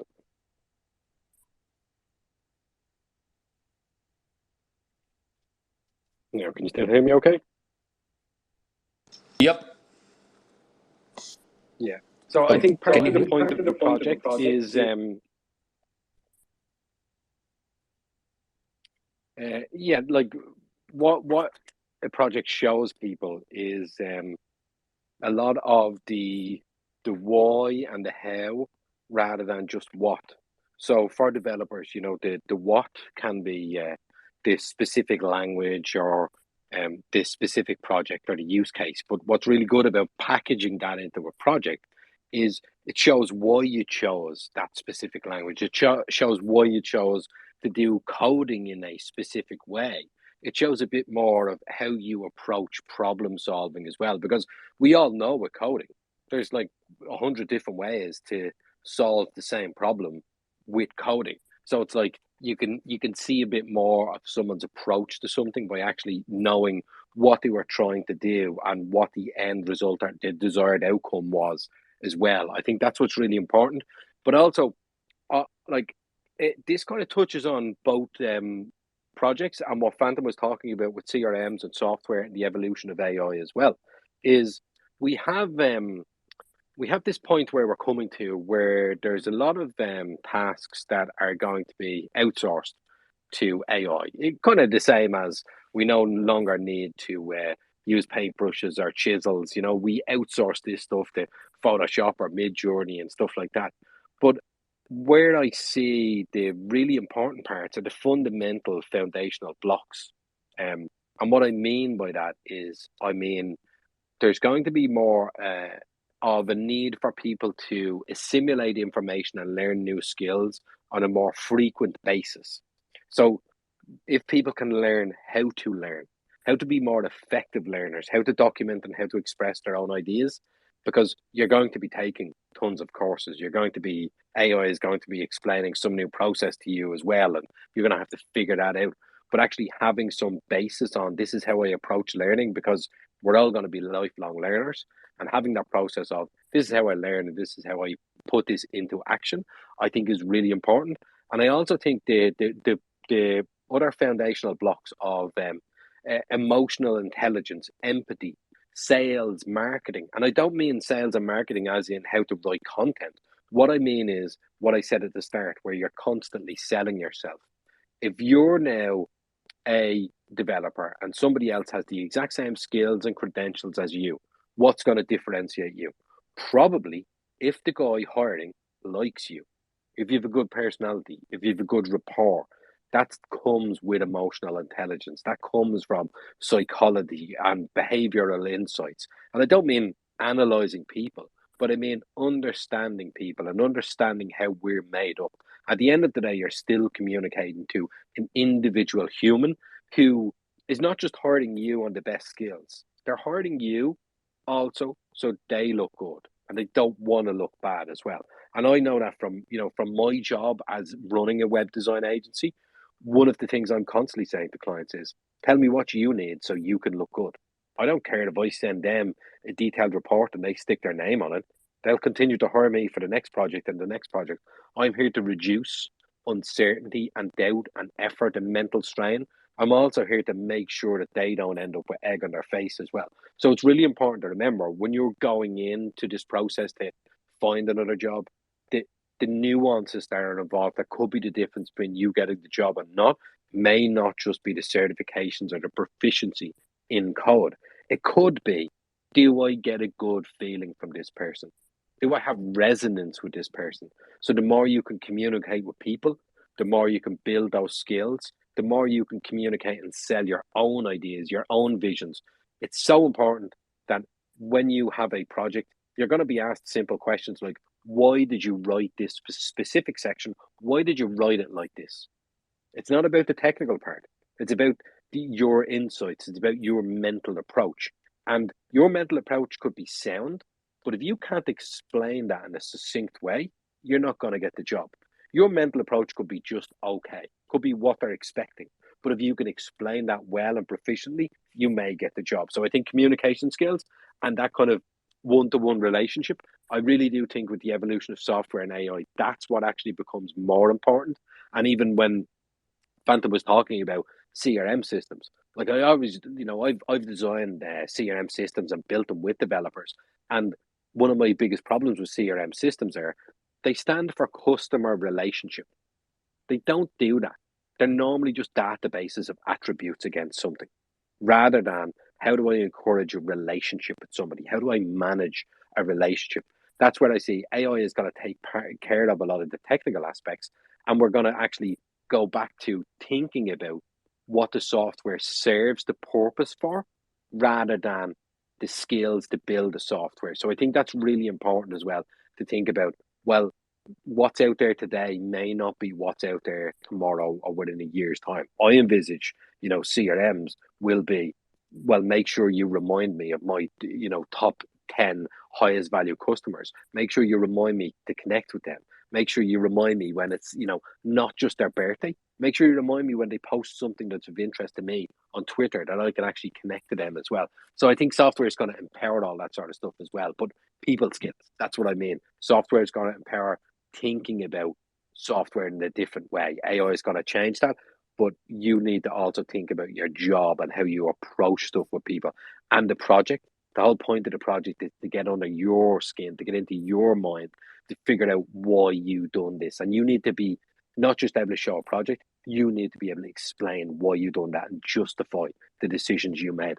As a designer, employing designers, for me, I straight away ask them, explain this to me.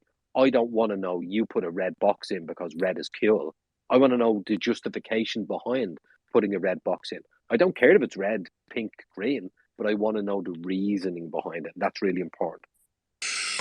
Dave, you have poured like ton of value here, ton of wisdom here, and then I mean, if it was not enough, you added this last point, having a conversation with designer, and that is my one of my pet peeve that so I will talk about it, that I have worked with developers who just would say, all right, designer designed it, so that's why I did it.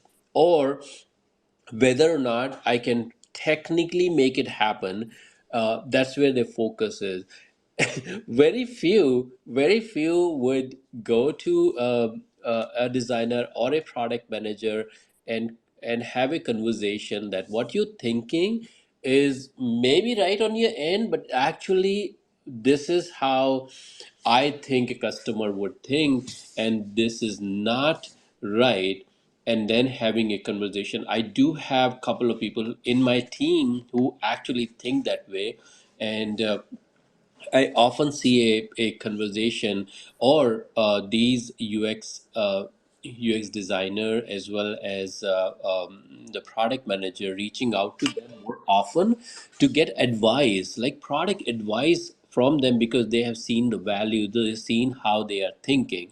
So it was my pet peeve. You added that as a great point. Great point. Don't accept as a developer, your job is not only to receive requirement and write code, because uh, I think that's one of the biggest difference between a programmer and a developer. If you search for what in Google or ChatGPT or anywhere, then what is the difference between a developer and a programmer? You will see this one difference, that a programmer program, like you tell them exactly what to do and then they will do it, versus a developer who actually think end to end. They think about the solution and then they can also help you validate if the solution that a product manager or a UX person or a research analyst is thinking is actually makes sense or not makes sense. Look, that's the whole point of this is, if you just do exactly what you're told all the time, how different are you than AI? How replaceable are you if you just do exactly what I said to do?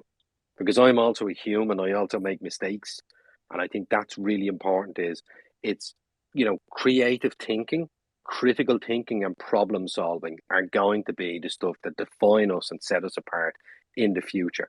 If you just do tasks, assign me a task, and why did you do that? The whole system broke. Well, you gave me the task. Well, you are like replaceable to me, because like we all know that there's an end goal, and I think it's not just developers. Like, I also find that designers don't communicate well enough to developers at the start. Designers don't protect their vision that they had at the start. For me, even if I work with developers outsourced, I design, I send it to them, but I come back in to review the work then and then make changes again after it's being built as well. And you need that kind of collaboration of backwards and forwards. But also, like, that's what I mean about finding the right employer as well. You want somebody that involves you in the process. You want somebody that lets you know the problems and the goals that you're working towards. And you don't want somebody who just assigns you tasks, because that makes you very, very replaceable. If you do repeatable tasks, that's what AI is. It's repetitive patterns. Like, that's not what I want to be. I want to be thinking outside the box and solving problems. You can't replace me then. Perfect closer to that discussion. That if you just do what you've been told to do, what's the difference between AI and you? And that's where you can also differentiation. Don't be the taskmaster. Be the person who can actually think, and then from one line to the solution, and be solution oriented. So that. Thank you. It was a great discussion. I want to welcome Alex. Alex, thank you so much that you joined. We are talking about a junior developer with 2 to 3 of experience, and this person has built the foundation and now ready for a next thing. And next thing could be a bigger company, or a higher salary, or a bigger role, or it could be anything. There are many drivers for a programmer, and then we talking about the first step is understanding the job market, what's going on, then picking some of the things, like some skills that identifying the gaps, and then using the focus driver, or any other type of time management, focus management, energy management technique to actually fill the gap, work every day on your goal, so that you achieve that. I have my own methods, which is like quarterly planning, and then translating those quarterly goal into daily 10-minute planning, and weekly planning, and all that. But there are so much information there. But if you have that direction, if you have that end goal, that you're doing XYZ to fill the gap, then you will be able to create that momentum and use all these technology with a purpose, all these techniques with a purpose. And then we start talking about, while you're learning this, one of the best technique to learn and implement your knowledge is is doing a portfolio project, or a project at 9 to 5 job. We talk about several ideas there, and Dave just shared that beyond the technology, there are several factors of when you go to the interview. You're not just talking about the technology, but you're talking about how did you select a programming language for this project, why you implemented this feature in certain ways. All these will come into picture. And my comment was, original comment was, when you build a project, coding is just the 70% of the work, 30% of the work, 70% activity involve non-coding activities. And if you understand and you work on all those, which will actually build you not only the technical skills, but as well as your soft skills. So with that, we will go to Utba. Please correct pronunciation. Utab, I think Utab, and then No, it's Uzba. oh, perfect, perfect. We was in the Sean space 2 days ago, and I originally Yeah. said Utba, and then somebody said Uttab, so I remember now. So go ahead. Maybe start Yeah, with a it's brief 30-second overview of who you are, and then start, because I would love to know more about you. yeah, sure. Um, so my name is Utva. I'm currently a um senior engineer in one of the company in Florida. And I recently switched to become a web developer. So that's something that I'm currently pursuing. And I actually talked to Vinod the other day in a different space about he gave me a really good idea as a technical, I believe it's called transition. Text it's called, I think it's what it's called, transition, I think. So I'm actually currently doing some research on that to see how I can come across and implement that on my resume and in my career building, because I do have some knowledge on tech. I'm kind of relatively new to web development. It's been 2 years since I'm working on it, so I have built a lot of projects. I'm currently learning TypeScript and with React. So, but shout out to everyone over here. I see Steven, really, yeah, I see you upload your brand new profile picture, loving it. Shout out to Vinod, Dave, Phantom. So I actually was listening to Dave, and even though I'm not currently working as a developer, but I can 100% relate to what he was saying, because right now, any projects that I do, first of all, I actually spend 100% agree with Vinod. I spend 70% designing because I don't touch code unless my what I'm trying to build is 100% visually in front of me before I even start building. And I literally have to go back and forth multiple times to fix my design, because sometimes I create a way too complex design where I don't get to what I don't find comfortably coding and creating it, or sometimes I just create some really like basic where I need to go and tweak it. So it's better to communicate with designers in terms of like working. So that way, at least it's something that you think is not working out. It's 100% correct to communicate with designer. One thing is AI. AI is something that we need to implement in our life, because that's the reality. AI is not going anywhere. There was a couple of memes going back and forth in Twitter and LinkedIn about Stack Overflow like staying way too behind. But then recently they know they cannot compete without AI. So now they implemented AI. I was just reading it the other day, the article that they implemented AI in the system where now it will generate an answer. Before it was just all developers who answer your question. With that being said, I do have a question, right? And since we're talking about portfolios, projects, I know a lot of people, especially like someone like me, who start either boot camp or maybe who's working, as a self-taught. I'm a self-taught. I've never been to any boot camp. I just study everything by myself. But someone like us, right, where they always start creating a project like calculator, to-do app, note app, like tons of people creating the same app, right? As a startup, and now they use those projects to upload into their portfolio. So from my understanding, a lot of recruiters, if they see those projects, ultimately like it's let down, because now it's like, oh, there's another person, right, with the same exact project.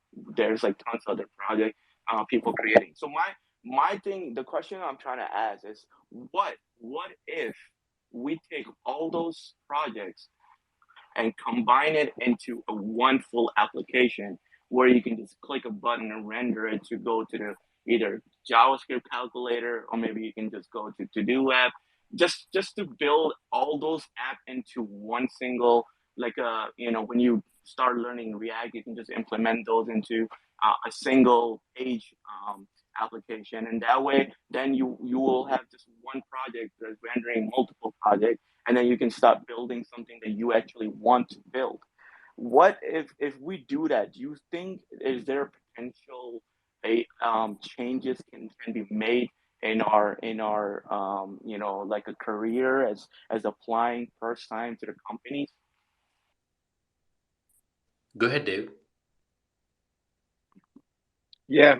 Um, for me, the problem you raised about everybody building the same stuff, calculators to do apps, I totally agree. And Collecting them and having some sort of directory, for me, does not solve the fundamental problem that they're all the same to-do apps and calculators. It actually intensifies the problem because now we have a directory full of thousands of to-do apps and thousands of calculators. So it's all just boring, bland stuff. And I'll give you an example. So in my company, I pick a non-profit every year, and I share my skills and my time, and it's worth a lot of money to those people, and they normally can't afford my skills. So at the start of COVID, um, I reached out to a charity who handled and supported domestic abuse violence. So with COVID, people are locked at home, which means domestic abuse increases, and there's not a lot of ways to escape it when everybody has masks and nobody wants to let you into a hotel.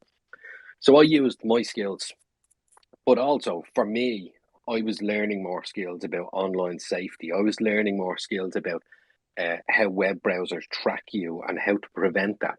That was skills that I can use on future projects as well. And I think too often when we're learning something, we're just learning and building and creating for ourselves. And it's very easy to change the wrapping paper of something. So instead of a to do app, why isn't it an app for parents to help their children plan activities? It's still a to-do app. It's still like check stuff off, but you've changed the wrapping paper of it. Instead of a calculator, why isn't it something that helps college students figure out how long it's going to take them to pay something off, or help people figure out what is the best mortgage they should choose?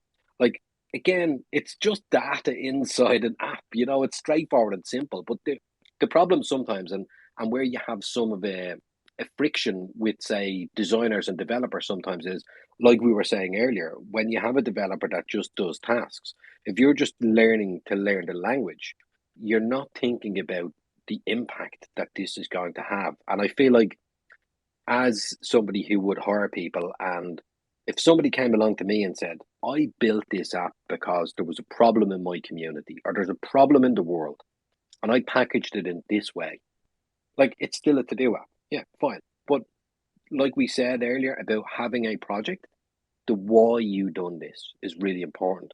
Like, when I done another charity project for my local area where I live, where they celebrate community heroes. People who have given selflessly for the community, or somebody who has shown bravery or selflessness. And I helped them, and I built all their website and their branding and banners, and we increased the application rate by 500% for awards for the community. Now, when I was speaking to a local government organisation in my community, they found me because of that project. And the first thing they said to me was, we really appreciate your company's social responsibility. We really liked that you were doing something for the community. So you can still do that. Like, I think too often we look at one outcome. Like, I'll build a to-do app and hire me for the job, or I don't get the job. Well, what can we not have a better worst case scenario? Even if I don't get the job, I've given an app to some people. I've given something of interest to other people. Where is the value behind just trying to get hired? And you don't know, like, that app could end up being actually what you end up working on over time. Like, the skills you're learning, it shouldn't be just mundane, boring skills to copy somebody else. They should be skills that actually benefit people. And I think too often we don't do that. Like, just think about it. If you have time now, and there's people, there could be friends, could be family, could be people in your community that can't afford to hire you, but you need to practice these skills and you need to experiment. They are the ideal people because they will give you a real problem and a real scenario to fix. And then you will go and use your development and coding skills to fix that. And they are not expecting everything to be fixed, are expecting the most amazing thing in the world, because they're getting it for free and you're learning from this. But I think that, for me as well, if somebody came along, and even if the app was kind of okay, it was not the most amazing app in the world, you've got me emotionally.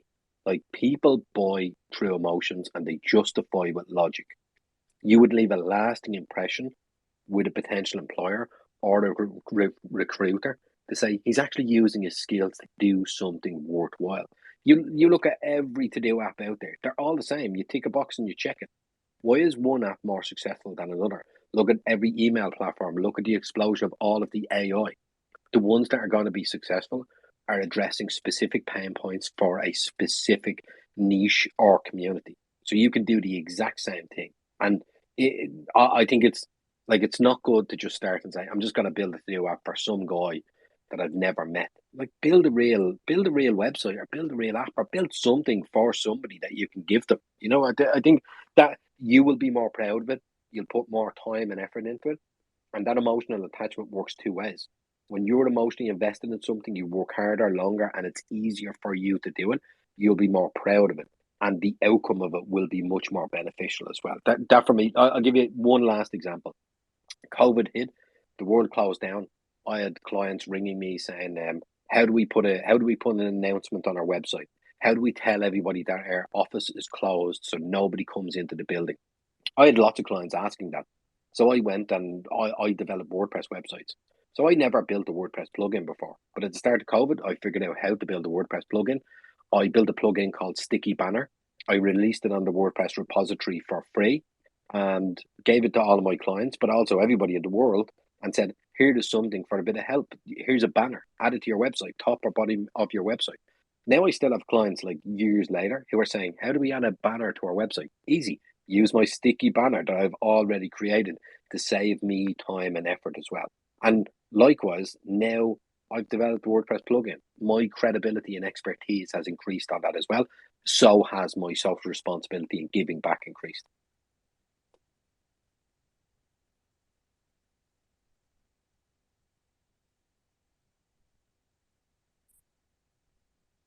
Uttab, your hands up. So go ahead. Yeah, so I wow, that was genuinely that's what I wanted to actually hear, because you literally just not just give it a solution, you literally give it an example. That's something that completely like because that's just one of my that's just because every time I see like yeah, it's okay. You're learning. When I was learning the code, I literally build all these things, right? Like JavaScript, calculator to do a weather app. Just to learn the API, I took the weather app. I did all that, and what I did is I do not want to post all those applications, like those mini projects in my portfolio, because when I see other people, they're literally posting the same thing.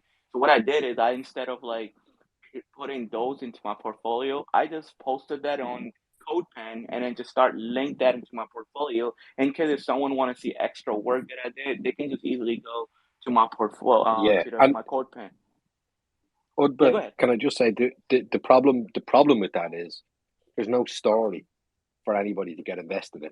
Like you said to me, I gave an example. Because I could have just learned to do a plugin and then never created a plugin. But I had an actual story with a use case behind that. And as a human, we get emotionally invested in that. So you could understand that and you could see an example. And what would be really interesting is when an employer is then asking you and doing an interview and saying, well, here's a typical problem we have, A, B, and C. It's a lot more captivating if you say, yeah, well, my local sports club who has no funding had that same problem, and I built them an app to calculate their expenses for the sports club, and they saved 15% on their outgoing expenses with suppliers or something like that. It's still a calculator, but there's a story behind it. Like that's what sets you apart. That's the human aspect of it. And I think even as humans, you want to work with people that are looking to do something worthwhile. Like just building an app is just building an app, but like building it for somebody, it really does pull you in more emotionally and invested, you and the potential employer. And look, even stuff you're talking about, weather apps and stuff like that, like I would be thinking about the people you want to complement or the people you want to enhance. If you have development skills and don't have design skills, find really good designers and say, here's something I've built for you that's technical. Like, here's a great designer, but he's not technical. So I've built him a plugin that will help him animate all of the sections in his website. Or I've built him a weather plugin that would allow him to show the weather on his contact page for the local times to add something more interesting. I've done something for these people, and you would be surprised about the reciprocity that you will get from people from that as well. Just look at it like it's like partnerships, and it's sometimes it's partnerships that there's crossover and cross pollination, and sometimes it's just partnerships of karma, and sometimes it's partnership of having a story to sell. Yeah, that's yeah, 100%, 100%. Because I was talking to Vinod the other day on the space, and I clearly mentioned, I told him like my ultimate goal is to build an app where I can render all the documentations for the certification. Because I'm currently like I took my Net Plus, I took my I didn't take Security Plus, and at that time I switched to the web development, but when I was going through there was a lot of problems that I finding just a specific documentation that I need to learn in order to pass the exam. And I come across this website. It's called dev.docs, and it has all the literally every language out there. It has all the documentation regarding. I mean, it relates to those tech stacks. So I want to build something in something similar like that, where it just like you go to one website and you find all the documentation you need in regards to like any certifications out there, whether it's CompTIA, whether it's Cisco, whether it's Meraki, whether it's Azure. I just want to build something that can benefit a lot of people in my shoes when I actually having the problem. I want to build something. That's my ultimate goal. That's something I really, really want to build.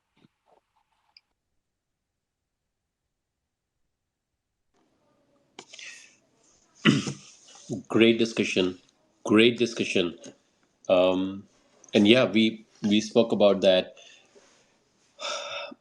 I want to make a comment on what Dave just said.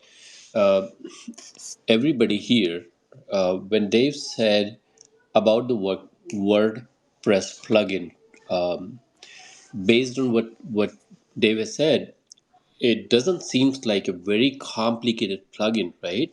It's a simple plugin, but the way Dave shared that, he started with why there was this situation, COVID situation. Then he spoke about the problem. His client wanted to update, and there was a genuine problem. And then I was able to feel the impact that people are walking to this office, nobody is there, right? I'm able to feel that. And then he presented his solution, that it was a WordPress plugin, and then he talked about the effect, the outcome, the effect, or what happened after that. So many clients was able to download, his work reduced, and there was other people who have downloaded and possibly converted into some business, possibly. You see that, right? I want to use this as an example, and then in future we won't be able to finish talking about that topic right now. But as part of the step 4 interview, when we will talk about interview maybe next week, I plan to host these spaces every Sunday from 1 o'clock. Today is the first day,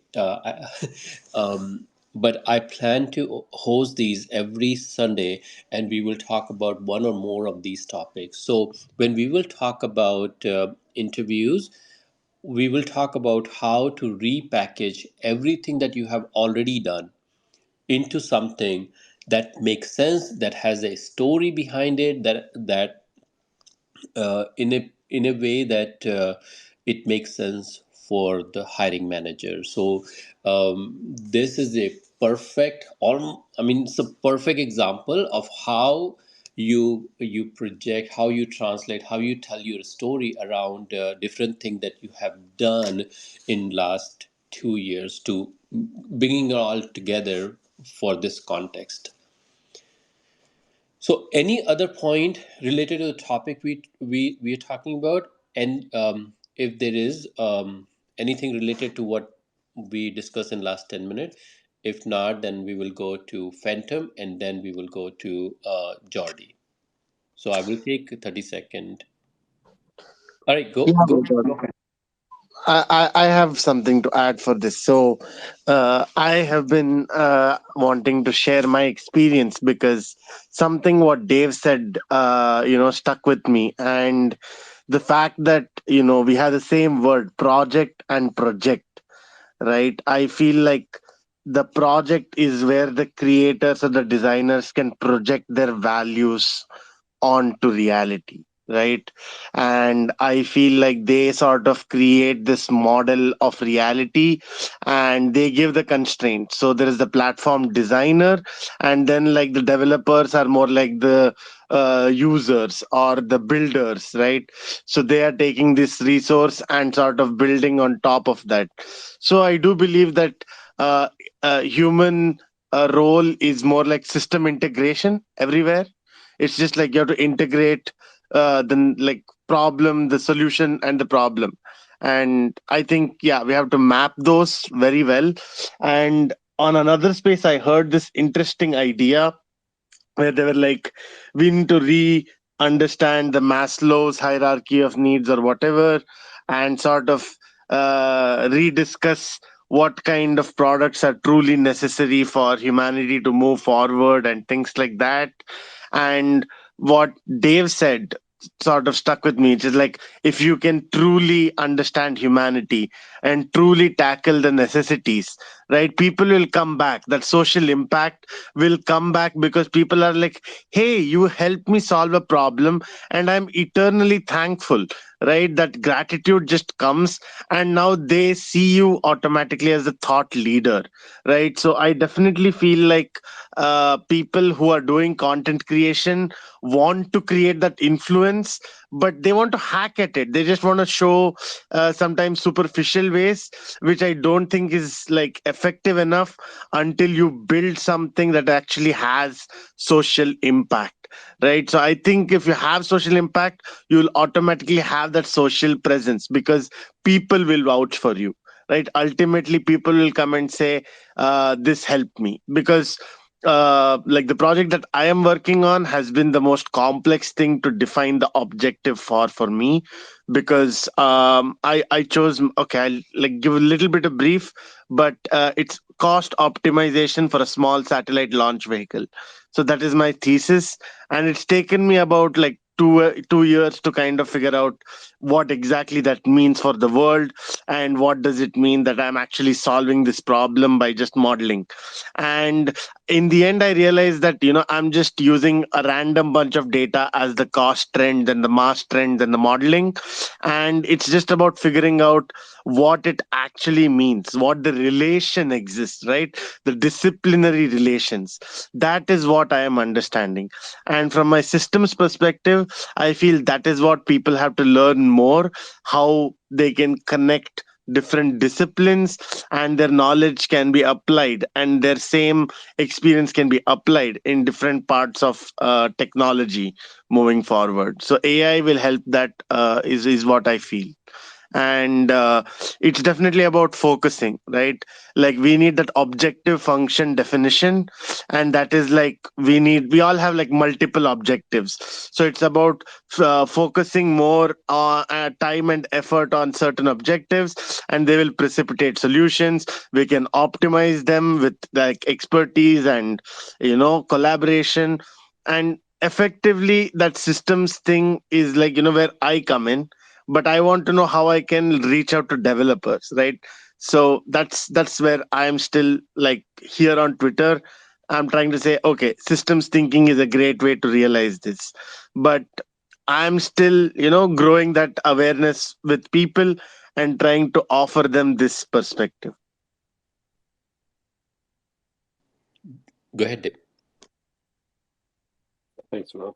Yeah, I really like what Phantom said. I think what this whole kind of recent discussion in the last few minutes kind of brings back is, are you going to be a commodity? And if you're going to be a commodity, you're the same as everybody else. So you compete with the same set of skills and the same approaches.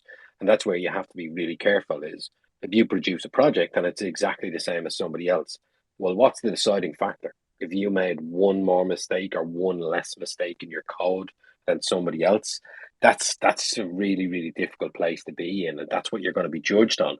And I see this with development, but I also see this with business when people are launching products and offerings is a lot of people sell on features rather than benefits. And developers and coders do the same sort of stuff. I learned this language. Let me show you this big detailed block of code that took me forever to write this. And it's like, look at this, the ultimate sum of what I've done rather than why I've done something. And like nobody wants to actually go back to somebody and say, okay, I have a job for you. And you're going to approach it in the most complex, time and cost way.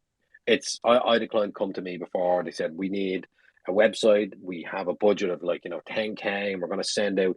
We're going to have announcements every single week on the website, and people are going to come to the website and read these announcements, and it's for members only. And I was like, you want to send announcements to people, and you expect them to log into your website? Why not just email them every week?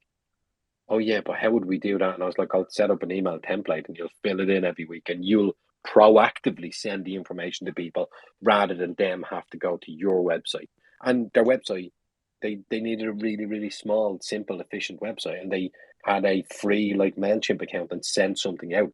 But the point of it was, my value was not building something that was overly complex. It's when they come back to me for something else, and they did, they'll come back for something and they can trust my word on it as well. Is you want to be the most efficient. You don't want to be that car mechanic that when somebody brings in their car and there's a small problem and he goes, oh, we're going to have to change everything. That's going to take a week. It's going to cost you 20K.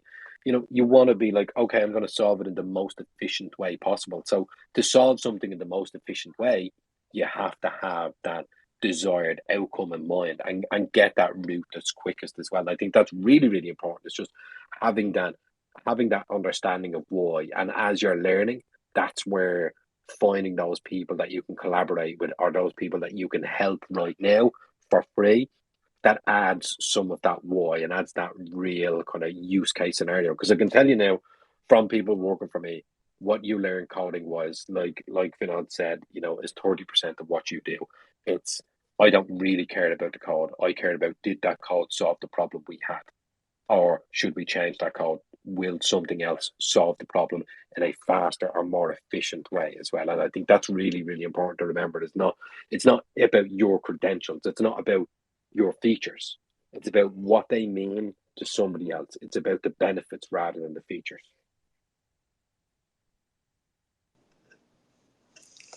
Awesome conversation. Excellent, excellent, excellent. I'm so excited. I want to welcome um, new members who have joined: Roy, Gaze, Wak- Wakas, and Car. And Stephen, I would love to hear from you whenever you're ready. No pressure, uh, but I would love to hear at some point 30-second pitch of what to introduce yourself and something to talk on this topic. But no pressure. Even if you're just here listening, your presence your presence is valuable, so thank you so much for that. With that, we will go to Jordi. Hello. Yep. I wanted to explain my experience. I got double my salary in less than 2 years. I had been working for a company for 8 months, then I had been freelancing for some months.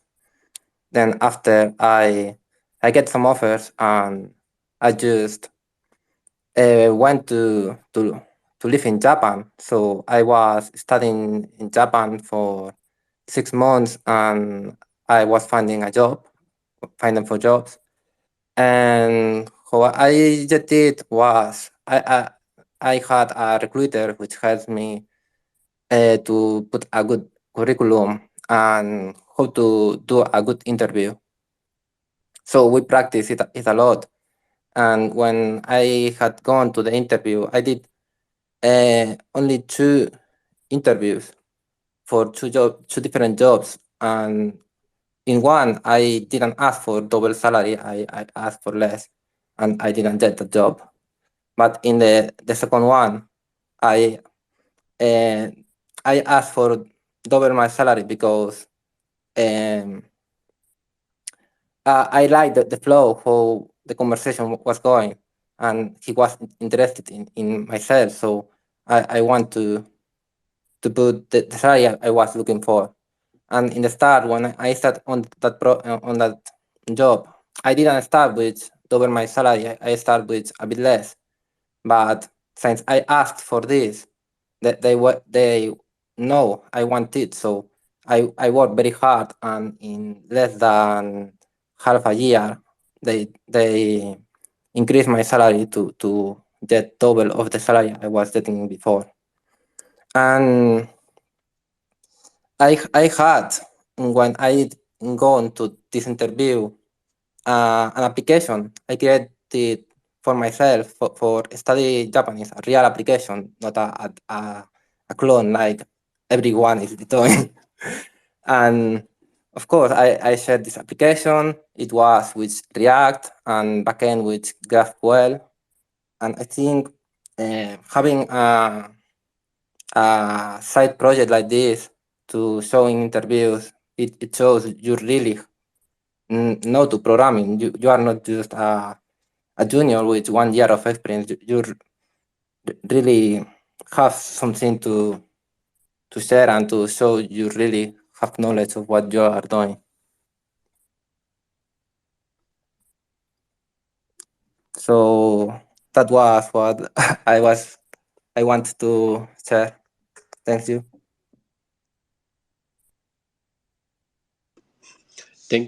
Thank you, Jordi, for sharing your journey, your experience, and the situation that you are navigating, or the journey you are navigating through. I heard that um, it's my understanding you change 2 jobs, and then with each of those jobs you have learned things, and then you've worked on many of the items, and then there are still a lot of things that you're trying to learn. Is that summarize? Well, I work in one company. Then after I work in freelance. In freelance, I work for only 2 clients on that time.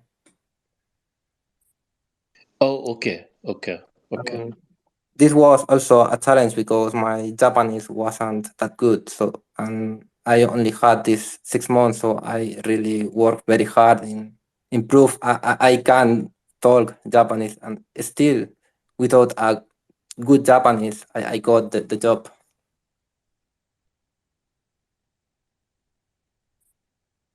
Nice, awesome. So you're going in the same direction now, right? Yes, now I want to double it again, but it's becoming more hard because for that a raise salary like this, people or ask for they don't ask for you to have a lot of years of experience. They ask you to have experience as team leader, managing teams, doing incredible things. They also asking you to.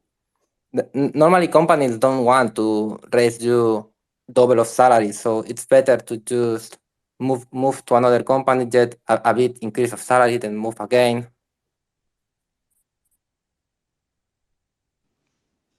So yeah, yeah, and I was sharing before that I'm now a manager and I have many developer in my team, and um, Dave's situation would be even more.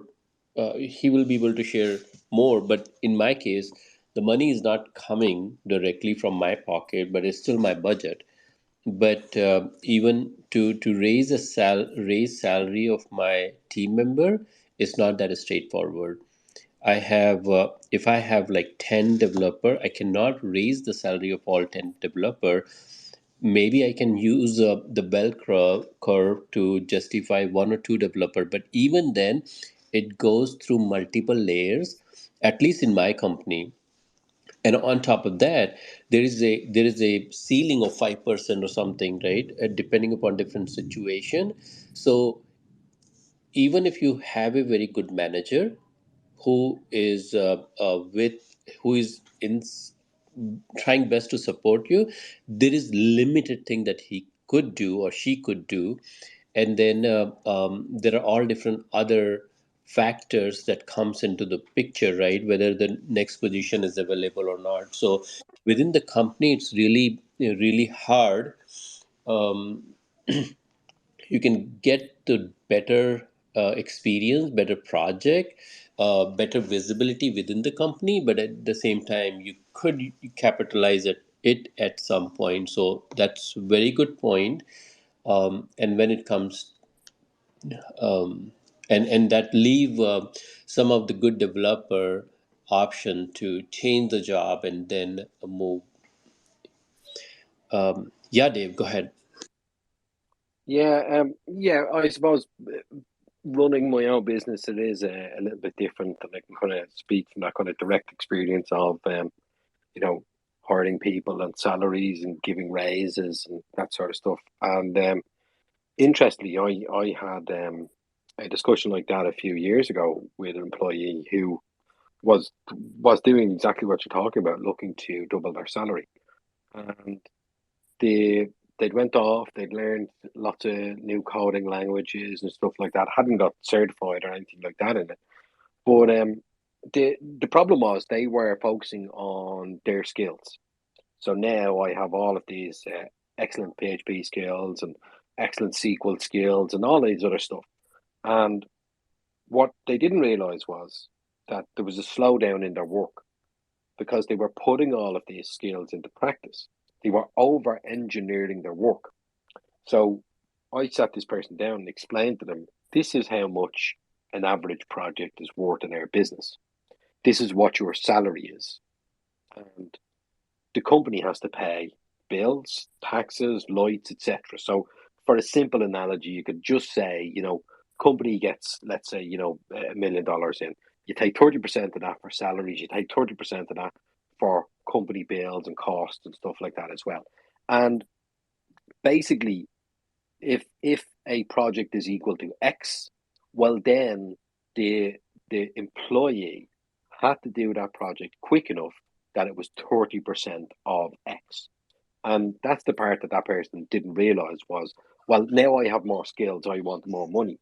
And for me as a business owner was, are you doing these projects quicker? Are you doing these projects twice as quick? Instead of doing these projects within the 30% of your salary time frame, are you now doing these projects in 15% time frame, that we can double the amount of work that you can output?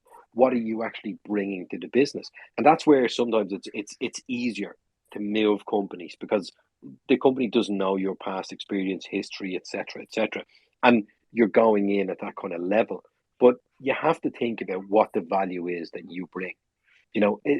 My business is small, so the value, it's a lot easier to see if there's value being brought or there's not value being brought. But everything is broke down into operations. It's like, how much time is it going to take a developer? How much time is it going to take a designer? How much time is it going to take somebody to project manage this project? And you may have multiple projects, but it's very, very simple maths. It's like you take all the projects you have in a month, and can we finish all those projects in a month and get paid within that month? Okay, very simple. Let's now minus out employee salaries from that. Are we actually profitable? Are we not profitable? And actually, that employee was actually costing more money with the more skills they had. And what I was saying earlier about solving a problem and the quickest route to get to that solution, he was not focused on that. He was focused on building his own skills, building his own credibility, his own authority, and then expected when he got to that point, okay, look, I have these skills, I have them on paper. But for me, it's like, have those skills made you faster and better and more valuable to my company? I think that's what's really important is when you think about what you bring to the table, it's like, what are you bringing in there that justifies the increase in a raise as well? And that's how all employers are going to think about this is like, like the black and white of it is, if this employee left, would I have to pay double to replace this employee? Is that what the market rates are now? Is it cheaper to keep this employee on board now rather than training somebody else in and wasting the next month? Or is there somebody that would actually be more affordable? And also, that's what I'm talking about with emotional connections and with problem solving. You have to actually have some of those intangibles that are really hard to quantify. Like, you want to be that person to go, wow, he solved so many problems. We'd be lost without him, instead of analyzing, well, he just brings in the skills. Because that was my analysis of that employee was, he's learning new languages, it's of no benefit to the company now, it's actually costing the company money now. And that, I think, is really, really important. Those are excellent point, especially the point where you was making um, around, you have a specific need in your company, and then this person has learned 10x thing, and then the first question is, do I really need those, right? Do I really need those, all the expertise in my business? Sometimes you are overqualified for the position you was completely fit when you start that. Another example, I work for Advent Health. We are a hospital-based company. They have 50 hospitals, and we have the digital department where we are building applications for patients. Now, I understand, and everybody in my team, they are not building rocket science. They are not building complicated software like Amazon cloud engineer would do. So if somebody, if all of my team members grow and learn all these complex system design and implementation of really complex distributed application, do I really need that? And in many cases, I don't, right? I would rather help my engineers find another position at another company and bring someone new instead of holding this person, because obviously I cannot pay this person to what they have grown into. I just saw Queen Arith and then she's gone. I will send her a DM. So with the company, there will be situation where the job you are in, and then the skill that you have acquired may not be applicable. One of the things that I have done, and I would suggest everyone, that when you are in a company and you are having all these different thought process around whether to change your job or not change your job. Again, I will add a disclaimer there that look for whatever circumstances in your company, in your current employer, before you doing what I'm about to say you do. Is always look for job. Maybe it's every 6 months that you're applying somewhere. Now the disclaimer that I want to add is, there are ways that your employer may know that you're looking, you're interviewing, and depending upon your employer, you can get into trouble such as uh,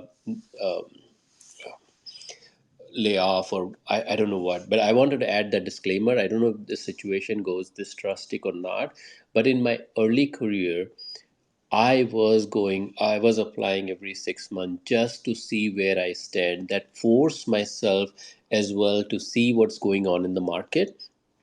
But the best part to this, when you apply, You already have a job, you're in a comfortable situation, you're not in rush, you're not desperate, but in that process, if you get an offer, you will be able to emotionally handle the a comparison between your current offer, current job, and then the new job. But anyway, my point is, sometimes I feel like we overthink about the job that we are currently doing versus switching to a new job, and it doesn't have to be that emotional. You could just apply, give interview, and then you still have a opportunity to compare. Again, there are a lot of disclaimer there. There are disclaimer around how your current employer will act, and then there are couple of disclaimer around how the company that you have applied will act if you don't accept that position. So with all those disclaimer, I just want to say that it doesn't have to be that emotional. It doesn't have to be that overwhelming decision to start looking for a job. All right. So great discussion here. I want to give mic back to Jordy. So Jordy, with all these discussions, how do you feel? Any closing comment? Uh, I wanted to comment about what you said of if you work faster, you are going to get more salary. It's not that easy. Um, I had been working double or triple fast than the other members I was working, and it was not that easy to get a growth of salary. Normally, it's easier to change company, but how do you demonstrate a new company you are faster? Jordy, I just want to answer that. It's when I said faster, that's probably the wrong word. Um, what I mean is value, and it's perceivable value, value that your employer can see. Um, as an employer, I don't really care if it takes you 1 hour or 8 hours. I'm not watching clocks and counting that. It's how can you deliver something in the most efficient way, and that's part of the value. Like also, there's value in when somebody communicates with you. Does it take 5 emails to explain an idea to you, or do you understand the idea straight away? Like we said at the start of this, the difference between engineers and developers, and not just following a task. Is somebody going to come back and suggest an alternative approach that would be faster or easier, or less money for the company? That's adding value as well. And I think it's really important that your employer sees the value you add. If you're going above and beyond, or you're figuring out new ways, it's like it's not about faster. It's about delivering something. And if if that takes you 1 hour, it takes you 50 hours. Immaterial if that covers your salary. Like, it's just a numbers game. Do you cost more than the project costs, or do you cost less than the project cost? That's the main thing. Does it cost money to employ you, or do you actually generate profit from what you do? If you don't generate profit from what you do, well, then you're a liability in the company. And it's like, if you're going to go beyond, it's not about just returning something really quickly. It's like, if you have some new ideas, bring them to the table. Let the employer know that you researched this. Let them know that you're figuring something out. Come back with suggestions. It's making you invaluable. It's like, you have to think about it like, it's not, oh, I need more money. The employer has a decision. Say no, give you the money and say yes, or say no and find somebody else. And you need to be invaluable there. You need to be like, it would be more time, effort, money, headaches to find somebody else. This guy knows what he's doing. We need him. That's what it's about. And that for me is, yes, time is part of that, but I don't mean time as in repetitive steps. I don't mean time as in how quickly you delivered a single task.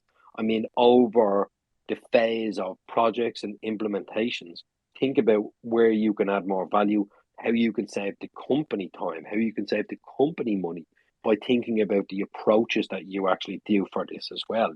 I think a good example of this is Basecamp as a company, where they work, two people in a team, a designer and a developer, work together on a feature for Basecamp software. They work together for 6 weeks to ship a new feature.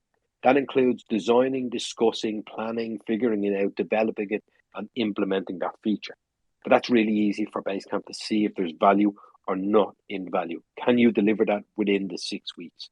And can you deliver something that's really good within those 6 weeks as well? So you have to, yeah, you're trying to be indispensable. You're like, it should hurt more for the employer to say no to you than to find somebody else. That's really what it's about. But it is numbers. So it is time and it is money. It is resources. Do you equate to more money? Can your skills earn us more money? That's essentially what an employer is going to think about. And you have to think about as well what company you're in. Is it an emerging market, or is it a growing company where this is going to be an upskill phase where they need lots of people to build and maintain? And what happens when you get to leveling out and that curve starts to dip again?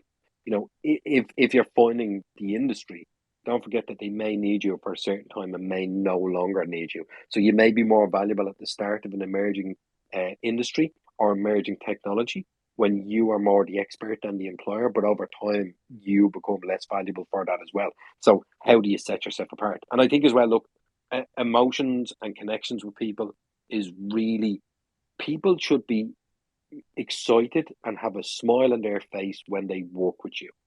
They should be happy and excited to work with you again. That's so strong.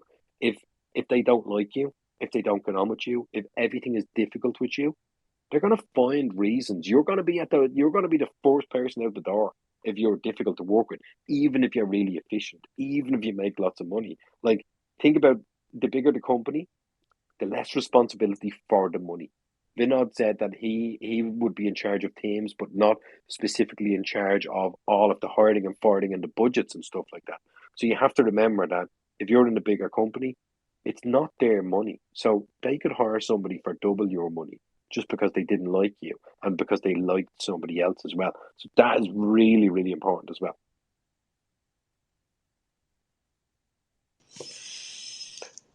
Awesome, awesome, awesome. I want to reset the room. Thank you, everyone who have joined recently. I see, oh, Lucian. I just saw him and then he left, I guess. Uh, Emma, thank you so much for joining this space. I just sent you a DM as well. Your presence is. I'm. I'm delighted that you are here. Um, so thank you so much for joining. Everyone else, everyone who have joined this space, you're most welcome. We are talking about a junior developer with 2 to 3 year experience. The strategy to double their income. Now, double the income also mean that whatever is the driving factor at that time, you spend 2 years, you have built the foundation, and now it's time to repackage your everything that you have done, the skills that you have gained, experience that you have gained, to achieve your driving factor, which could be a bigger company, a bigger role, bigger salary, or aligning yourself to a company that match your mission. So there could be multiple drivers, but 2 year point is a very good time where you have done, uh, you have built the foundation. I gave an analogy about, let's say you have a house 2 years ago that you rented to someone, and now in 2 years you have added, you have remodeled multiple areas, such as remodeled kitchen, you have new appliances, you have repaired many of the areas, you may have built, you have may have add a new appliances or furniture, right? All these new skills, and enhanced soft skill that you now have, your employer is still paying rent to what you was 2 years ago. So using that analogy, that fixer upper analogy, where you repair, you paint the house, you repackage everything, and then you present it to a new renter, new buyer. And that's what we are talking about.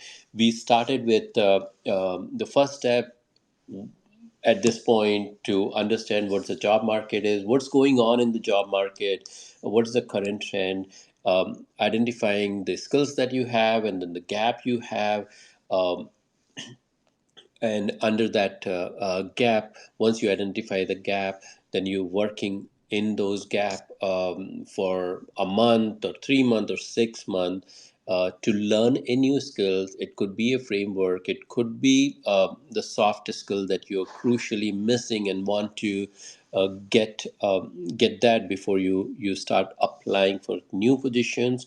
And then we start talking about how to focus and work every day once you have the plan, so that you utilize your time, you learn it. And then we also talk about building a project. Building a project, to my opinion, and that's my one of the passion thing, belief is, when you build a project, you encounter so many problems. When you encounter those problems, you learn even faster. And building the project, meaning you're doing everything end to end from requirement to deployment. Coding is just 30% of it. You spend a lot of time in all other activities, which also enhance your skills. So that's what we are talking right now. Um, And once again, welcome. This is an open space. Anyone can request the mic and it will automatically give it to you. That's the setting that I have chosen. So please feel free to grab the mic and share what you have to share, whatever you can contribute. Your story, if you have a story of switching the job, then please share that as well. All right, with that, we'll go to Phantom. Yeah, thank you, Vinod. And just to add to this, and I'm a graduating student, so I'm finishing up my master's, and now I'm in this sort of pickle where I want to say, okay, what is the price discovery for me in the market for my skill set, right? And I feel today's discussion was something like that, right? We are trying to figure out what is our value for our time and our efforts in the market. And what you were telling about, like testing it every 6 months in the market as a good way to sort of know maybe your market value, I guess, you are pointing at. And I definitely feel that right now I have almost zero experience, right? I just did some internships, but I haven't actually worked. But I've done a very decent job in actually doing total multidisciplinary optimization for a complex system like a small satellite launch vehicle. So I feel like I have some competency, right?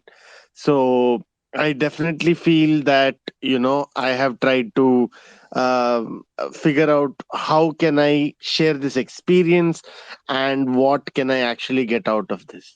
And the one thing that I want to like figure out at the end of the day is like, where is the right market. So right now the market that I have decided is to sort of figure out a space data integration to the internet, right? So I have idea for like what space data can do and what space data means. So basically I'm going to be moving into that level of data analysis and spatial data, mission data, stuff like that. And the thing is, like, I can do that, but for the actual software backend part, I feel like I am reaching out here to collaborate with all the people here and getting to know like all the different tools that people are using to manage different forms of data and the kind of different optimizations that exist on different platforms. So my question is this: how do I sort of get started with something like I have zero experience. So I am not even a junior dev with any experience, right? I have maybe developed academic projects, but no professional experience in development.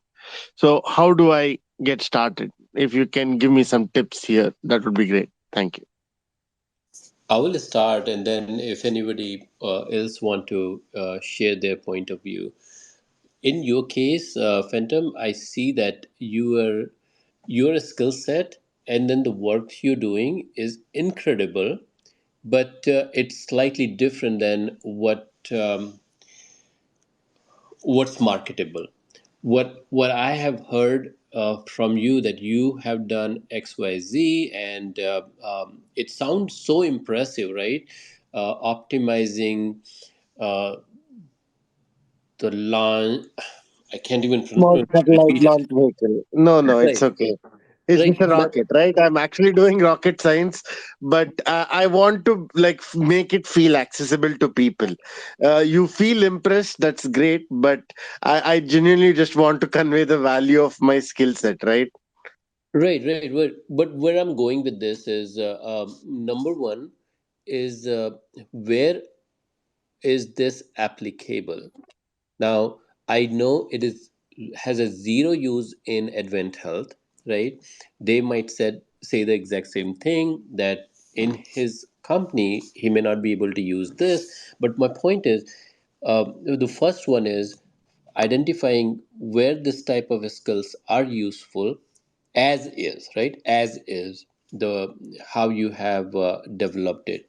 Obviously, NASA and some of their vendors, including SpaceX and their vendor, all the company who work and contract with these big names, will come to my mind that they may have some kind of interest if we try to apply this as is.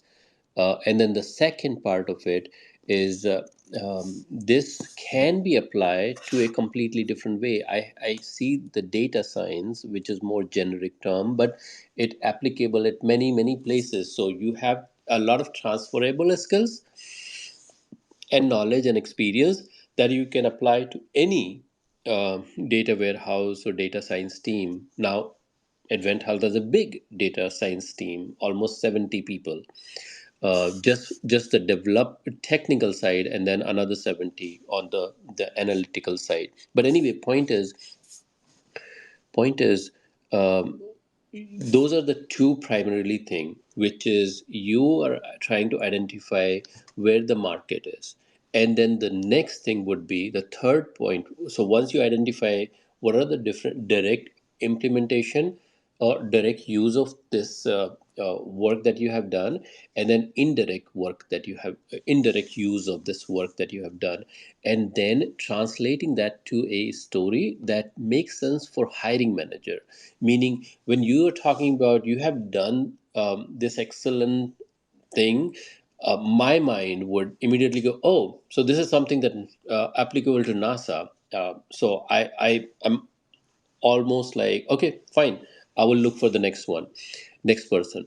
But how can you translate that to the person who is hiring or who has the position, that even though it I've done this work which is very specialized for rocket missions and this and then, but it can be applied to your situation because you're trying to build this, and I have done everything that I have done, at least 40% of this is applicable to data science field, and it applicable to uh, your likeness. But anyway, those would be my if my immediate response based on the question and based on how much I know you. And you also ask about the salary. When it comes to a web developer or a general web developer, there are methods which you can use to identify um, the job requirement role for that job and the technical skills for that job, and identifying the range for that. And you can even uh, follow a couple of steps to narrow down that range. That can give you a pretty good idea what you're worth. but in terms of yours, it's slightly different. So I won't be able to answer that. But if it is a general developer that we are talking, there are steps, methods, and then there are website which can help you find the range and narrow down that range. Yeah, thank you. That was very helpful. You're most welcome. Um, all right, all right. Yeah, Uttam, go ahead. Yeah, I have a different like question completely. So I know many of us as a new developer, even if you're somewhere working in an industry, but you just completely switch your career into either web development, either software development, whether it's cloud development, whether DevOps, something that you're switching your career into and you're learning and you get to the point where you're now searching for a job. Now, having said that, there's a so the three main area where a lot of people actually go try to find job is either LinkedIn or Indeed or maybe somewhere like in the like an open house where a lot of like like events and stuff. Now these these platforms when you go and try to apply, the first initial things that you see is you need 4 to 5 years of experience. Have like me like keep in mind us, we're literally starting, right? I mean, I'm gonna take myself out because technically I have a little bit of technical skill. I can enjoy, combine that and then tell them like, hey, I have more years. But somewhere, let's say if I take that technical out and like just take my web development, I have 2 years of experience. Now what we do is even though we know what we're doing, we have a solid projects that we build. We have a solid, we already checked the resume with a lot of people and then corrected completely as a really organized way, right? And now what happened is when we apply for a job, 20% of the chance is the hiring manager will see the resume, right?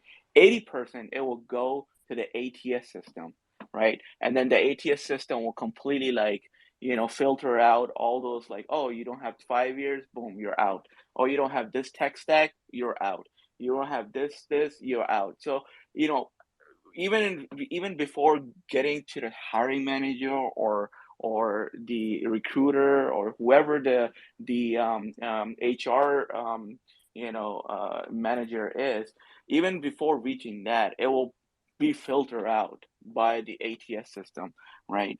So in that scenario, how as a person who just try to apply for a job will reach that goal or try to find their first job because because I actually try to apply for certain jobs, right?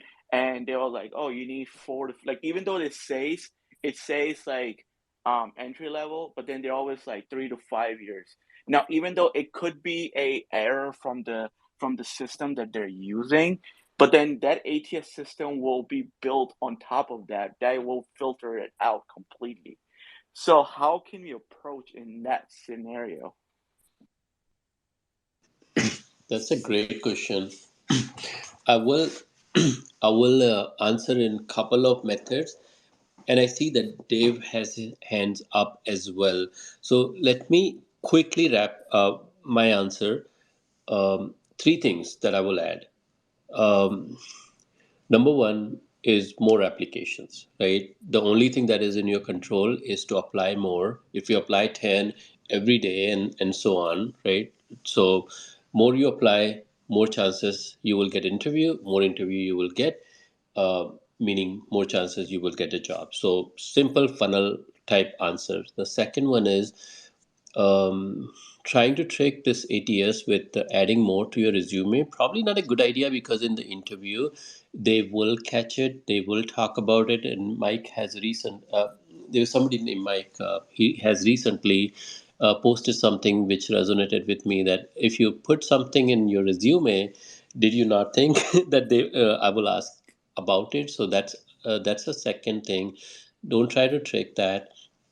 The third and most important is the personal connection, networking, which we will talk about maybe in the next one, that something can help getting over and standing out. So the connection, I say there are three type of network or three categories of people that you want to network with. One is the recruiters, and second is the hiring manager that you can identify in different companies either by their job post or by what company they're working and you want to work for. And then the third one is the people at your level, in your case maybe junior and senior developer in other companies. So those three can help, long shot, but it can help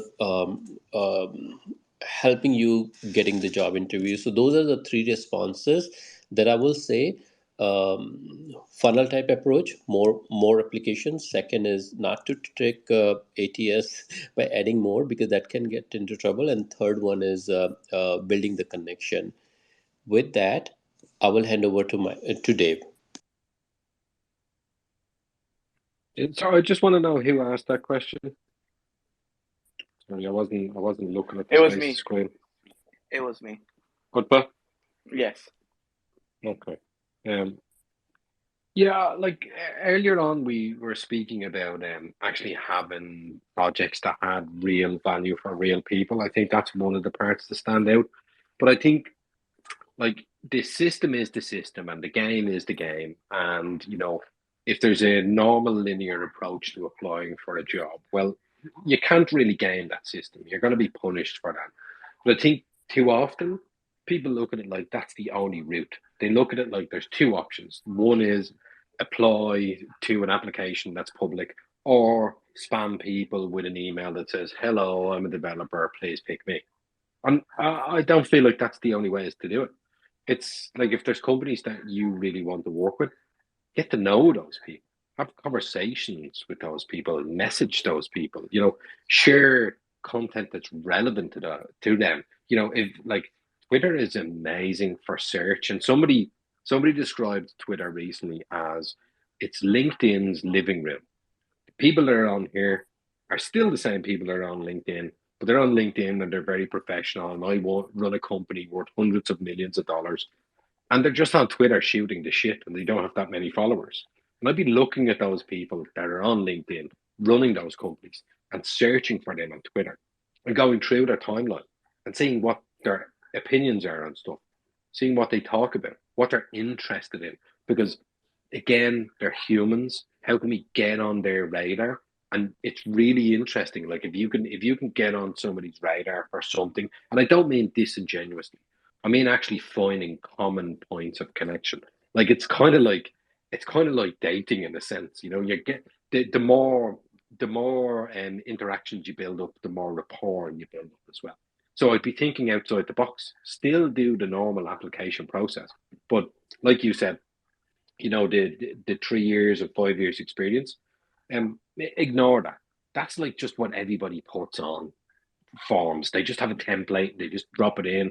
And in my business, I've worked with tons of different recruitment companies as well over the years, and they don't really care about that sort of stuff. If you come in and you happen to be the right person, before I started my business, I worked in a sales and marketing company.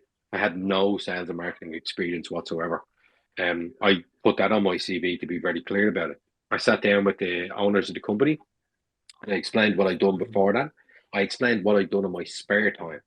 And they asked me why was I not running my own company. The reason they asked why was I not running my own company was everything I put down that I'd done in my spare time through my own volition, not the normal 9 to 5, not the skills that I had in a typical normal job. And I said to them, I'm here for sales and marketing experience. And they said to me, okay, we're going to have to give you a reduced rate for this because you have no experience. And I said, no, that's not acceptable. I'm going to take the rate that's advertised. I'm not going to take a penny less. And they asked me why, like we've said at the start of this, that kind of why, and why did you come from this direction? And I said, because clearly they see potential in me and they see me as the best possible person for this job. Otherwise, they would hire somebody with more experience. I said, I may not have experience, but what they can see in my CV is tenacity. They can see self drive within me, Just because I'm working for a company did not mean I was not furthering myself. So on my CV, there was side projects that I done as freebies for friends. I approached local hotels and bars in my area, and I said, I'll produce videos for you on your screens because you're not taking advantage of the television screens that are, unless they're sport showing, television screens are off. I approached them and I'd done a video for free. They loved it. They paid me every single month to do that. That was on my CV to say, I done this myself. I went out and done sales and marketing for my own idea that I had. And I think that's really important, is not just looking at the linear aspects. We are in the stage now. Google, Apple, and everybody else I've already said we don't need college degrees anymore. Right? Google has a program that says if you go through within 6 months, the certification on that we will equate to a 4-year degree certification as well. So they're understanding that. And ultimately, employers want the best person for the job.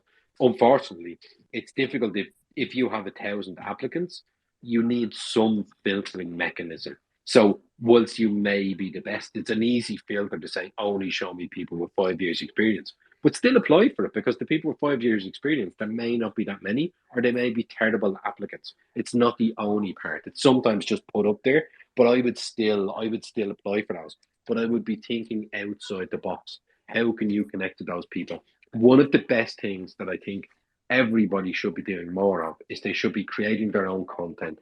They should be their own media marketing company. Even if they don't build their own business, they are building their own career, so that people publicly get to see their opinion. Like we said about a project, they get to see the why behind it. They get to see inside your mind.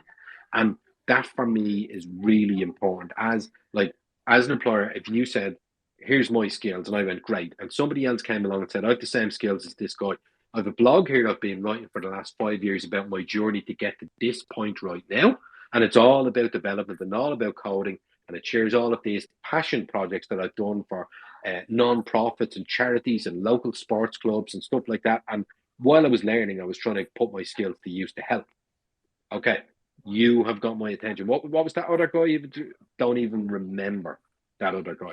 I would be thinking about that like the internet is your 24/7 marketing machine. You don't know who will stumble upon your blogs.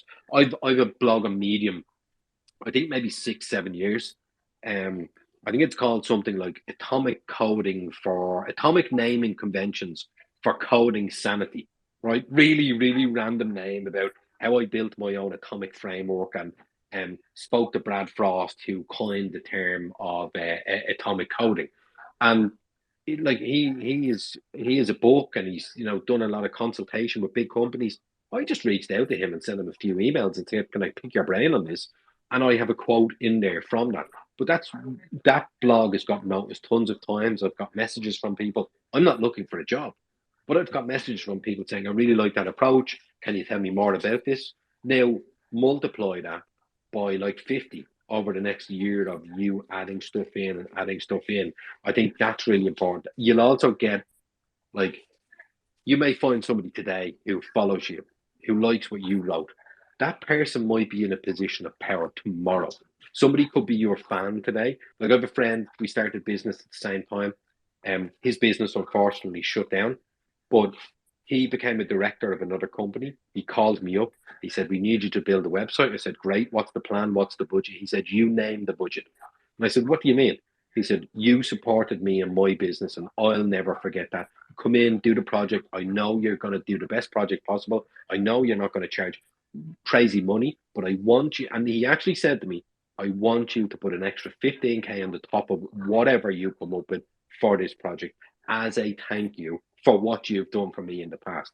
And again, you just don't know where that's going to show up in the future. So don't just think about this faceless hiring manager. Think about a person with opinions, and I think being opinionated and having views and stuff is, for me, is a way to find that kind of gravitation for people. Like, if I'm looking for someone in the future, there's about 3 or 4 designers, 3 or 4 developers that I already know, that I follow. I'm not looking for anybody right now, but I follow those people because they have strong opinions. And mostly I follow them because of their written skills rather than their design skills, because they can explain why they approached it like that. They can explain why they chose that specific font. People can explain why they use Tailwind over something else, and they can go into detail about it of why I've moved from, Linus or GSAP or whatever else it may be as well. That for me, but one thing I would say is just don't make the mistake that a lot of people make is a lot of people start creating educational content for their peers. They start creating content for, okay, I'm a developer. All of a sudden, I'm going to start developing courses for developers. If you're going to do that, that's fine, do that. But if you're looking for employment, don't do that. Think about who you're trying to educate. You're trying to show competency. You're trying to show authority and credibility. You're not trying to find another developer. So you have to kind of find that balance of let's get the business aspect into it. Let's get the actual problem solving rather than the coding and the execution, which is where fellow developers would want to learn from you. It's not a YouTube video of let me show you how to use this animation stuff.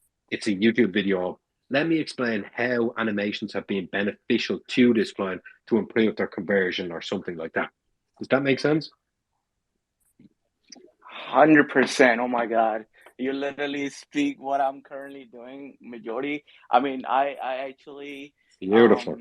yeah, because I'm actually writing a lot of like blog posts of what issues that I encounter during my coding journey. Whether because I know a lot of like I come across I created one of the blog where it says a lot of people just creating content but not actually thinking about the accessibility for the disability people. So I actually created blog posts on that. Some issues that I've actually encounter during my coding journey or coding or some issue that I'm having with my code. I try to explain that into more of like a start from what the issue was, how do I resolve it, and what can we do during not having this issue again. So I start blogging those. I actually just recently started my Instagram channel where I actually just post nothing but just me coding because I like to show like just to progress and navigate, try to build this community in Instagram. I just don't like to because I'm not there. I'm not gonna be like teaching people because I'm actually learning myself. But something that I do, I just wanted to share out with people. So I did that, and then certain things I'm doing just to build a community, a little mini, and then just to portray that I'm working here. It's not that I'm not, but just to create my own little brand that I can feel comfortable looking at, 10, like a 5 years from now when I get the job and somewhere. So yeah. Well, here, this is really refreshing to hear, and for me, there's one thing I want everybody that's listening to this to kind of think about here. Um, what Utpah said about building his own brand, I think that's really important to remember because we are moving to this much more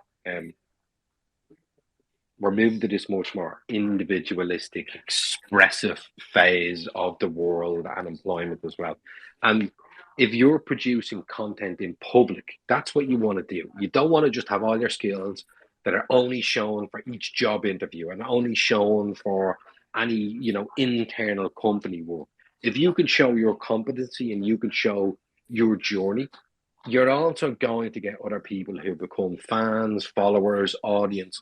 And that adds more leverage and potential options for you in the future. So I'm not saying that you become a brand of your own and you start a business, but if you're just sharing your journey and this year you have like 500 or 1,000 followers on Twitter or Instagram or wherever else it may be. I mean, if you do that each year as you progress through the career, and let's say in 5 years, it's not unfeasible to say 5 years of just sharing what Udda's talking about there with coding on Instagram, it's not unfeasible to say you've 10,000 followers. Not a big milestone to chase after 5 years of just doing something on the side and not treating it as a business. But the next interview you go to and you say, yeah, how proficient am I in coding? Well, there's 10,000 people follow me on Instagram for my coding. The engagement rate of these people is whatever, 50%. Oh, wow, that's actually you've put it into action. You've shown me tangible results of your skills instead of I know Python, I know Java, etc., etc. Yeah, everybody can know that, but look at what you're doing. That also will show me. I could spend 5 minutes on your Instagram and go, okay, this guy really knows his stuff because he can explain it to other people. Teaching other people makes you more proficient, but it also makes that communication of it much more succinct as well.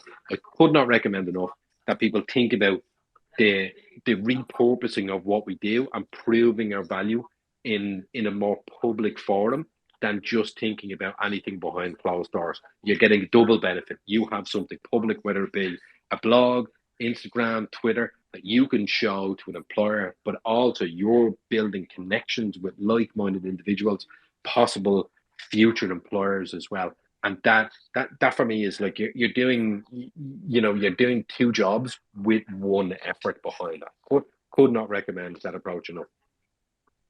The last thing I would say though is you said you're doing it on Twitter, you said you're writing about it, and you said you're doing it on Instagram.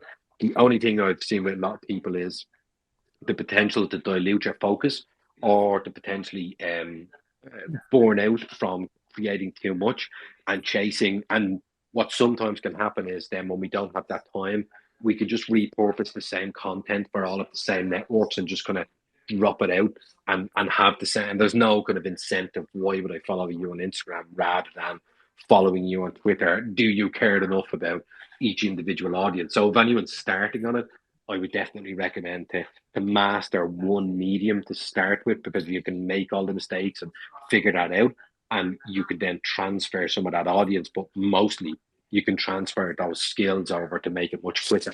Look, I write a newsletter every Saturday. I sent out, I think, episode 29 yesterday. When I started writing that newsletter, that was 3 or 4 hours every single week at least to write a newsletter that was less than 5 minutes for people to read. Now it's less than half of that time that I would ever spend on the newsletter. But if I had have applied that to creating articles on Medium and also creating blogs on my website, I would have been spending 3 hours on each one of those, rather than now I'm much more of a content machine that I can apply all of those lessons I've learned. I can now run at a faster pace with the skills and from the mistakes. Yeah, I don't no, I don't do all those fancy like videos. I don't have time for that. What I normally do is I just record myself while I'm coding throughout the whole session that I have, and then I just cut that into a small, size video, and I just upload. That's it. That's all I do. I'm not like a And content what's the creator benefit or for you doing that? I just because me, I just wanted to document my journey. That's basically what I'm trying to do.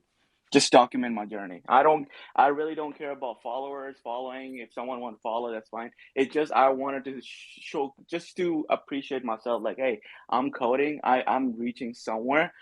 That's just my way of just showcasing myself. Like, hey, you're doing it as a content create. Like, you're creating a content, but that's not really a content. You just try to reflect, from, like I said, 5 years from now, when I reflect back, I was like, oh, look, I was working hard. It's not that I wasn't. It's just something to appreciate myself. I want to take a quick moment to introduce someone. So, great discussion, Uttab and Dave, but I want to take a real quick moment to introduce someone who is on the at the speaker stage, and then after that there is another great personality who is here. So I want to introduce Queen Arith. She has changed her name, but for me she will always be Queen Arith. um, and she's somebody who change or enter in the tech industry at the age of 40. I have interviewed her, and for that interview, I went and studied research her background, and I was amazed of her journey. And I see a lot of people who are new to tech industry. They're trying to get their first job, and Queen Arith is an example of what it take to get a job. And most highlighting part was she was doing a boot camp, and then she had kids, and she was working from 9 to 1 a.m. Every single night, and then sometime even longer. And that's she didn't go with friends for out for 6 months. And there were so many things that she has to do to get to the first job. And I've seen people who are on Twitter day and night and other platform, and I didn't see that type of dedication, and it takes that much. I know I have to do that from 12 to 16 hour for many months when I got my first job, and that's what Queen Arith has done. So with that, Queen Arith, welcome to the stage. Please say a few words. Thank you, Vinod. Thank you. I appreciate you. Thank you so much. Oh my gosh, you took me down memory lane. That was like almost 5 years ago now. Yeah, about 5 years ago. But thank you so much for the intro. Thank you for the kind words. Thank you for the space. Thank you for holding this space. I really love the premise of this space, 2 to 3 years experience, because I think a lot of times there's a lot of content and a lot of like space, no pun intended, created for people who are more at the beginning of their tech journey. So I love that you are holding space for those of us that have a couple years under our belts and we are looking to expand and to grow and to get even better. So thank you for that. Dave, thank you for co-hosting. I heard what you had to say earlier. Thank you so much for the gems you're dropping. I salute all the other speakers. Thank you for speaking, asking questions, and just participating. And all the listeners, thank you for coming. Thank you for coming. Um, yes, double your earnings. Oh my gosh. Well, I'll say a few things. I think with 2 to 3 years of experience, you are, I wouldn't even call you a junior anymore, to be very honest. I understand the title of the space and I support it. But really, by 2, 3 years, you're not a junior anymore. Now, I know that sometimes experience is not linear. And what I mean by that is your experience might not be continuous, right? So you may have worked for a year and then you were out for 6 months and then maybe you had like a contract for 3 months. You know what I mean? So sometimes the 2 to 3 years may not be unbroken experience. And that's still very valid. It doesn't make you any less than.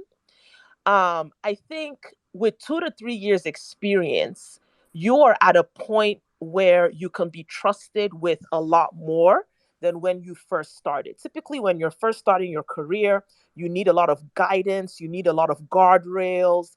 You need, like, if you're working on a ticket, it needs to be very well scoped. You know, you're still unfamiliar with the code base or just the general work environment that you're working in. There's a lot of ignorance that is not your fault. You know, it's because you're new, right? But by 2 to 3 years, you have gained some domain knowledge. Okay. By that time, you don't know everything. You certainly don't know everything, but you know enough, like they say, to be dangerous, right? And so I think by 2 to 3 years, you really need to start thinking in terms of ownership. I'm talking about like from the job perspective. So if you're in business or you're a freelancer, things are a little different. But I think, at least for those of us who are working full time jobs, when you start thinking about, okay, increasing your salary, doubling your salary, well, that's going to come, in my opinion, with more ownership, right? And so typically at the beginning, things are scoped for you. You know, all the resources that you need to complete the task are put in the ticket. And so you want to move away from that. That can be a very comfortable place to be. I remember as a junior developer, I just love the fact that, like, my coworkers who were seniors, we had no mid-level actually in my first company. It was me, I was the only junior on my team, and then we had seniors and up. And so they had this practice, just to support me. They had this practice of, when a ticket was assigned to me, they would go back in that ticket and add a lot more information. Okay. Like, they would add the links to all the resources. They would add like additional markups. Like, the ticket would really be fleshed out because I was new. I was brand new. Right. And so I think by 2 to 3 years, you want to move away from needing that in any way. You want to start having more ownership. You want to start having more curiosity. It shouldn't just be about, okay, what you're assigned or what people think you're best at. No, like, you need to start being curious. You need to start um like just being bold and courageous to take on tasks in areas in the code base or in the company that you're not that familiar with, right? You want to begin to demonstrate. This is key. The transition from like junior, mid-level to senior, and I think this goes for most tech industries. The transition from junior, mid-level to senior, in my opinion, has a lot more to do with ownership and accountability than raw knowledge. I think a lot of times we think like to get to that level, I need to know like an astounding amount of information. I need to be like an expert. And I don't think that's the case. I think what marks senior level people and above is the level of responsibility and ownership that they take over it could be a ticket, it could be a project, it could be an entire epic, it could be an entire initiative, right? But it's about the ownership. It's about the willingness to say, no matter who messes up, I am responsible. No matter who drops the ball, I ultimately, will bear the brunt for whatever the consequences are. And then you also take ownership to a large extent over the people, right? And so it's not just about the technical aspects, it's also communication. One of the things that I started doing a lot of on my journey to senior was I started getting really good at initiating, maintaining, and closing communication loops. Like, I think, and that is like so underrated. Like the fact that you make sure that, first of all, the conversations that need to be had, you initiate them. And then you sort of manage that communication process, making sure that everyone that needs to be in the loop is in the loop. And then this is the key thing, you close communication loops. You make sure that everything is rounded. So that's like a really big part of that like responsibility that I'm talking about. And so when you do this, how does this translate to more money, promotions? Well, when your coworkers and your supervisors, they see that you are stepping into these roles and you're assuming that responsibility, you're practically operating at the level to which you're going to be promoted. That's essentially what you're doing. And so the question of promoting you is no longer a question. It's no longer something that needs to be discussed because you are already operating at that level. But this is the key thing. Don't expect them, sorry, to watch you operating at that level and just instinctively promote you. That ain't gonna happen. And so, in addition to all these things that I said, you also, and I think, I mean, no, no disrespect. I love my brothers. I love my brothers in tech. But in my experience, I find that this affects women more in general. Okay. You need to advocate for your promotion. Don't just work and expect. Let me tell you the thing. When you work hard, everyone is grateful. Everyone is happy. Everyone is relieved, particularly those that would have been doing what you're doing. They are relieved. But I tell you, not everyone is thinking about, how can I reward this person? Okay, it doesn't happen. If it does happen, then you are blessed to have a very empathetic and intuitive manager or intuitive team lead. Okay. But in my experience, a lot of them are just not thinking on that level. And so you need to get comfortable with self promotion and self advocacy, not necessarily putting anyone down or disrespecting anyone.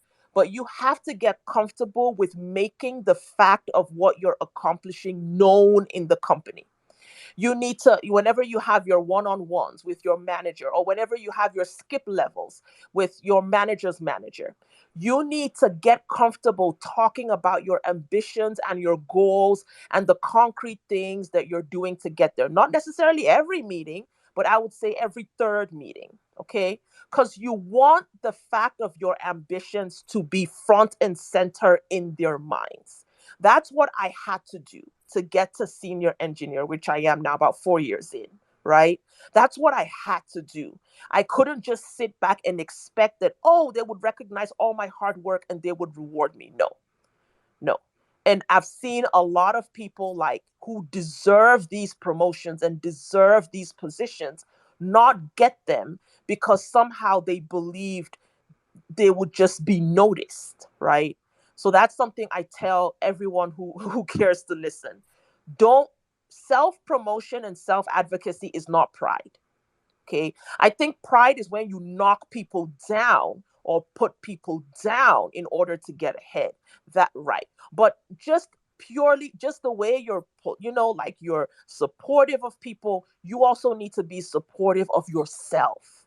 And I think a lot of times we overemphasize supporting others over actually supporting ourselves and building our careers deliberately and directly, right? I think the last thing that I'll say before I yield the mic, thank you for listening. The last thing that I'll say is, and this is something like I'm a mentor to women, and this is something I teach, particularly women in tech, right? But I'm going to share it for everyone. Of course, it's applicable to everyone. You want to take time, whichever company you're working, okay? We're talking about doubling money. We're talking about progressing, right, in your career, getting to the next level. Whatever company that you're working at, you want to take, don't assume that you will know this automatically. You want to take the time to understand the profit centers and the cost centers at your company, okay? I'm saying center, but what I really mean is like functions, initiatives, activities, projects, right? At every company, you're going to have those things that are directly and actively generating profit for that company.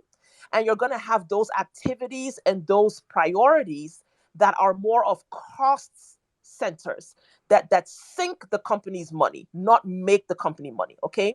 Now, the extent to which you can work closer to profit center rather than cost center may not be 100% in your control, and that's fine. But what you want to make sure that you're doing is, first of all, you educate yourself on what the profit and cost centers are at your company, and then you deliberately and conscientiously do your best to get closer to profit center and further from cost center.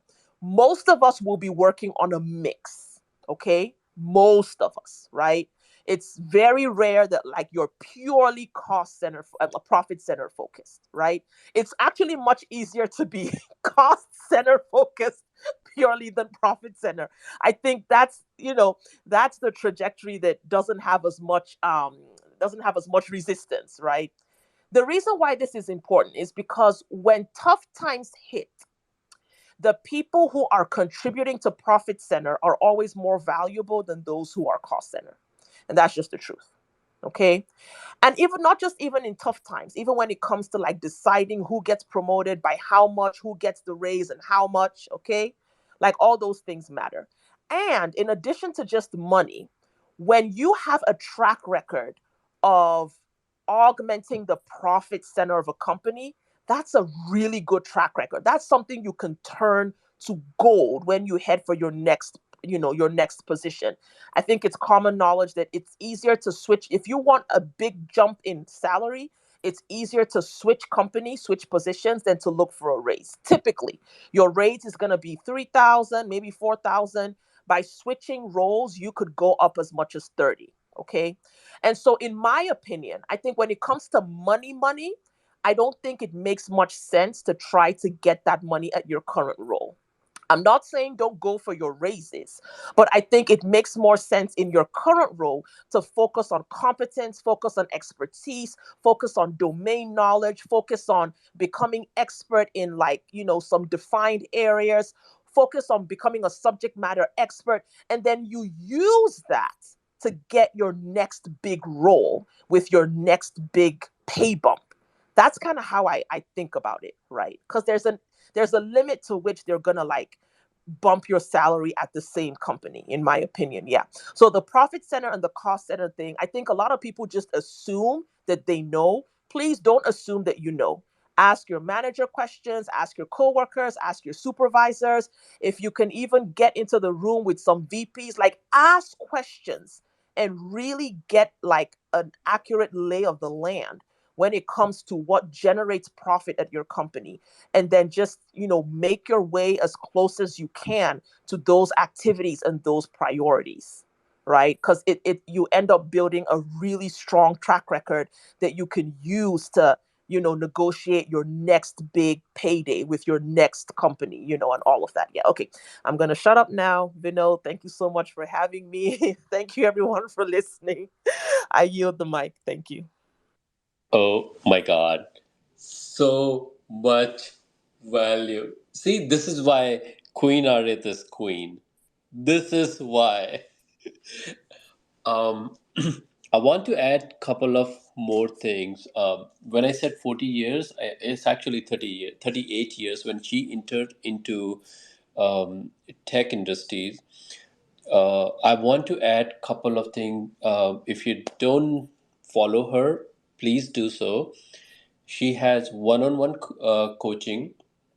She has a community of developers, and then she helped women to get into tech. I know in my company, my department, we have one woman developer. There was a time when I was a developing manager, and I wanted to hire three developers, and I went above and beyond to find a a girl, a woman, to take the job because we believe in diversity. And I was trying my best to hire a person who knows really good SharePoint and all. And I faced challenge because there was not many. And I'm talking about 6 years ago when I was in that role.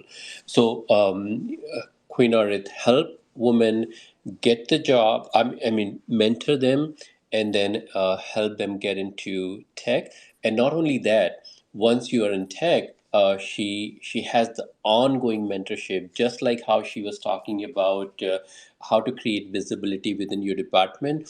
She helped these women developers to stand up for themselves and be able to negotiate for money, be able to negotiate for a good role. And all those are excellent points. I wish I had somebody when I started my journey. So thank you so much, Queen Arith. I will add one more thing. When you're advocating for your, when you're self-promoting yourself, I had a very good story to tell. You always want to have a 30-second pitch about what you're doing. It could be about you, it could be about a recent project, it could be about one of your passion, one of your skills.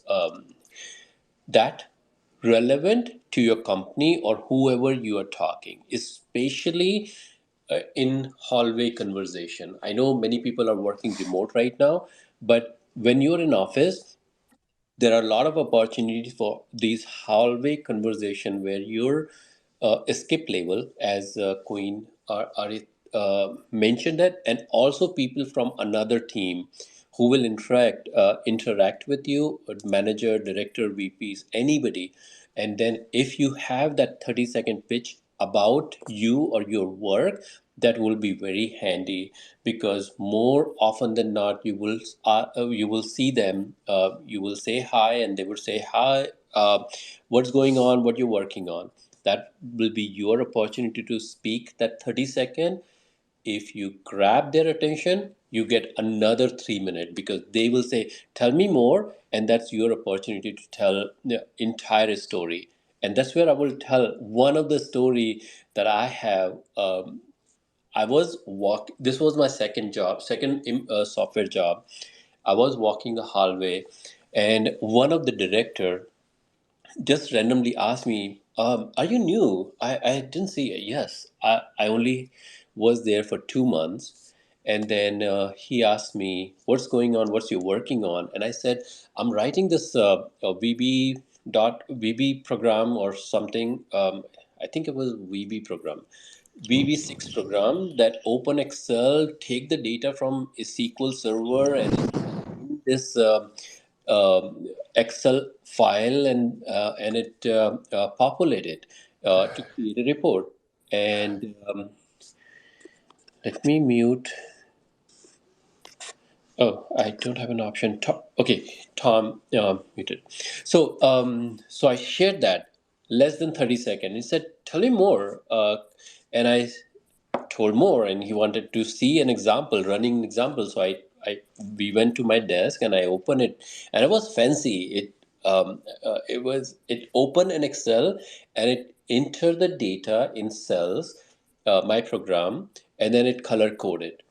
He was so impressed that he took me to another manager and said to her, this Vinod has exactly what you're looking for. Look at his program, and then by that evening, I was in this project. So I moved. They moved my team from my previous team to this new team. I was in that company only for 2 months, and 2 weeks later, they announced a layoff. I was not in the list. Unfortunately, my previous team was in the list because that project was not making money. This project was the third largest project in that company, highly visible project. So my job was saved just because that 30-second conversation that I had in that hallway. And I still remember that day. So so having your pitch, the 30-second pitch, can tremendously help in self-promoting you. And one more thing that I want to add here, when you're talking to your managers or co-worker or even the skip label people, don't let them say what you are good at and not good at. Appreciation really motivate all of us, but at the same time, do not get discouraged by their negative comment. I know there are great managers, but at the same time, there are not so good managers as well, and they can impact your morale. And so appreciation of your work is great, but at the same time, take that their advice, especially improvement advice, with a grain of salt, and have your own judgment. Do not let yourself down because what somebody has said. So that, and I will stop. Oh, one more thing. Um, when it comes to promotion, increasing your salary rate, the two ways you can get, you have experience, you get the promotion, or you go out and search for another job. It's completely two different strategies. Some part is overlaps to each other, but within the company, visibility within the company is crucial, and networking within the company is crucial when you're going out for job. Similar thing, but in a different context. Visibility outside the company and networking outside the company comes very handy. Again, um, so, going back to Queen Arit, first of all, thank you for joining. Second of all, thank you for sharing everything that you have shared. So much wisdom there, so much actionable advice there, and you are somebody who have done it for yourself and now helping others. So, kudos to you.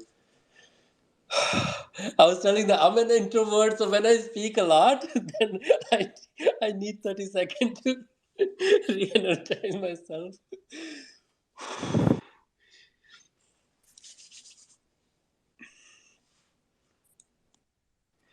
All right, all right. Let's keep moving. I want to go back to Uttab and Dave. You're having a very good conversation. Is there anything on that topic that we want to talk about to conclude that topic before we move to the next one? I want to introduce one more person.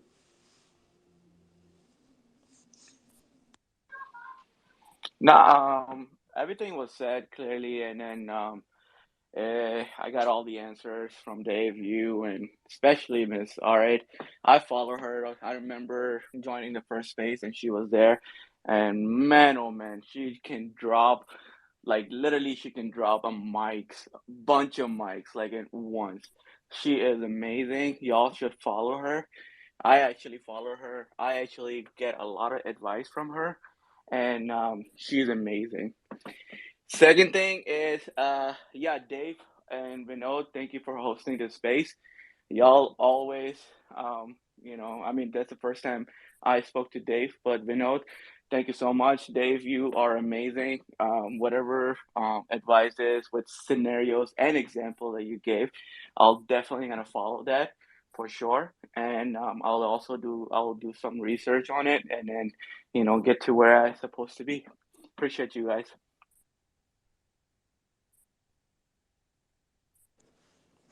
Awesome. Yeah, Vinod, I'm gonna drop off, but thank you for the wonderful space. And Dave, yeah, always wonderful to hear your insights. I always love the way you approach, all your design, your thinking. You're just my new thought leader on Twitter. So I am always, welcoming to listen to anywhere you're coming to share your experiences, and I hope to learn more. So definitely. And yeah, Appreciate that, Spicy my Tech friend. Auntie Appreciate that, my friend. Yeah, definitely, Dave. And yeah, Spicy Tech Auntie, yeah, I've heard you a couple of places. And yeah, I hope to get to know you better as well. So see you around. Have a good night, guys. And thank you, Vinod, for the wonderful space again. Bye bye. Take care. Yeah. I actually gonna drop out too because I have to take my niece to the ice cream because they be yelling at me. So have a great night, everybody. Thank you so much again. Appreciate you guys. Bye. All right. Thank you so much for joining. I plan to host these spaces every Sunday from 1 to 4 um, for a couple of hours. Same theme, helping junior developers for their next level. So thank you so much for spending your Sunday afternoon with us. And I hope to see you next week, Uttab.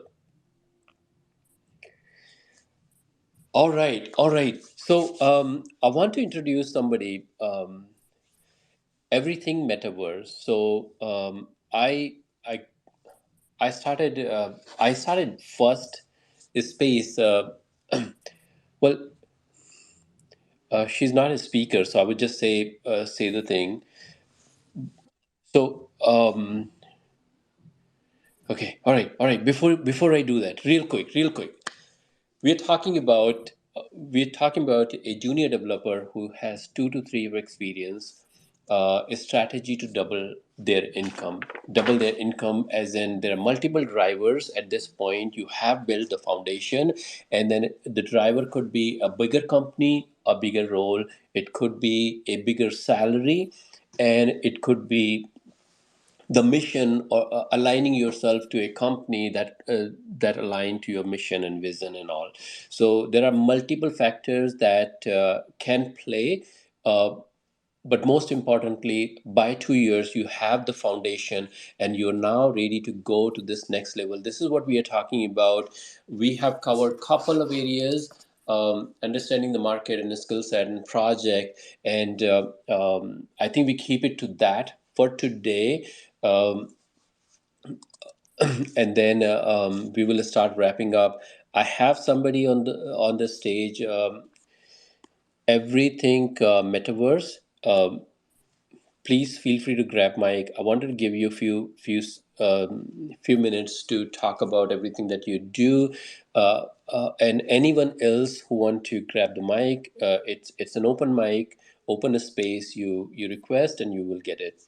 So everything during this conversation, one of the things that I was talking about is when you understand what's going on in the market with Gap, one of the things to look for is what are the trending technology that is going on, and everything metaverse is somebody who is in the real estate and in a web 3.0 related smart contract, how all these apply to a real estate market, including the real estate in metaverse. So there are a lot of activities going on around that side. She has a space every day, if every day morning from 6 6 a.m. every day, and then sometime it goes for 2 hours, sometime even longer. And I attend that once, and then I kind of hooked to it because the amount of value that I get, understanding what all are going on when these technology are not in the mainstream, but getting really, really fast into the mainstream, and they all talk about that. So everything metaverse, welcome, and I just wanted to give you a shout out. All right, all right. Um, we will start wrapping it. I have Anchor. I know you have raised your hand for a long time. Sorry about that. So please go ahead and share what you have to share, and after that, we will start wrapping it. Thank you so much, Vinod. And yes, I had my hand up for a while, but I really appreciate that I get to speak after Spicy Tech Auntie because uh, I loved hearing all of her gems, but it also informs a little bit of what I want to talk about. So we are a platform that is we are building a platform. I'm a recruiter, and we are moving towards just primarily remote talent for companies. And the reason for that is that, as I'm sure many of you might be aware, there's just a dearth of workers in the United States. I don't know if that's necessarily true for tech, but the simple reality is that companies are looking for talent globally, and so what I'm moving into as a recruiter is we've recently built a platform where we are looking to connect talent to the work wherever it is. And one of the things about this discussion that you're having about doubling or increasing your salary is as I was building my platform, I was working with freelancer, somebody whose experience has been built freelancing. And he's an amazing developer. But a lot of the things that Tech Auntie was talking about, for example, the communication, the proactiveness, a lot of that one might not acquire when they've been in the freelance world. And so what we do is we, we get talent, and we don't just place them. We actually develop the talent. You're coming to us with with your with your developer experience, with your coding experience. However, not everybody has the soft skills, right? And so what we look to do is develop the talent by giving customer service training, the soft skills training, the communications training. And I do this, my own experience as a business analyst, and a consultant is what I'm applying to the training to enable our developers to be able to access those jobs. If you have a couple of years experience, to be able, especially if you've developed it purely in the freelance world, in order to be able to fit in, first of all, with American companies, which that's the culture that I'm most familiar with. I'm a little bit familiar with the culture in the United Kingdom, but the work culture that I'm most familiar with is the American work culture. And so, there's just so many cultural quirks that somebody who might be really good at what they do might miss out on that promotion, on that job, just because of those cultural differences of the style of communication. Not even ability to communicate, but simply the style, the proactiveness, the the slight quirks in culture, in communication culture in American companies. And so that's what I really I want to be able to bring to the people that attend your space, as well as to people like you. And I guess I have one question, which is, so in a world like this where developers and employers are meeting online in Twitter, on Twitter and on these platforms, I guess my question to you, somebody like you, Vinod, who's employing people, is what is it that you feel that people like us, recruiters, bring to the table, or do you feel that we bring anything to the table? Are you simply sourcing your talent on these platforms as you're talking to them, or are you still using recruiters? And does the soft skill training that I'm describing, would that be the tipping point for you, for example? I yield there. Thank you for the opportunity. Thank you for sharing. You touch many pieces, many areas. And as for the question, you're asking me how do I recruit new developers? Do I use the recruiting platform like Taleo, or do I use my connection? Is that what you're asking? Essentially, yes. Okay. So, And by the way, we are also a recruiting platform. By the same name of the same name. Our domain is exactly the same name as our handle. Thank you. got it. Okay, so bit background about myself. So I have a 9 to 5 job, and it's at Advent Health, where I work as a senior manager of activation. My role is to build and deploy all consumer application, which include adventhealth.com, Advent Health mobile app, patient portal, couple of other applications, right? For those, we have our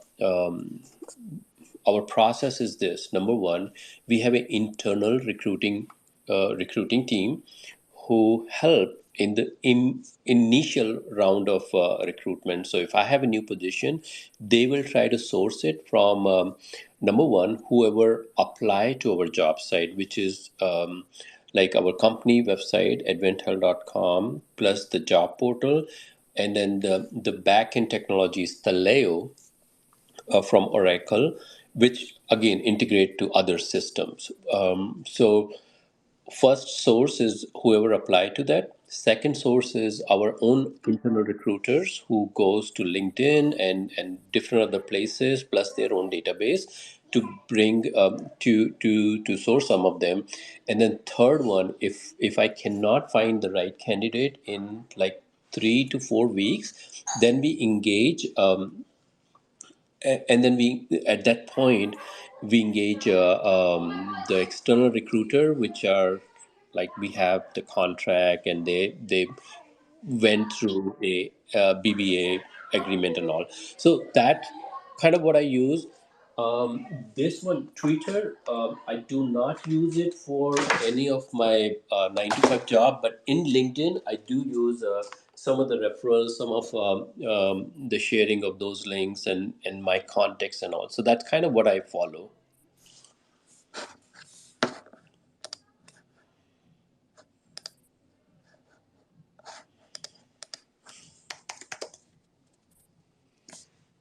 You there? Yes, I'm here. Oh, sorry, you are done. Yes, that's very helpful. So that answers my question.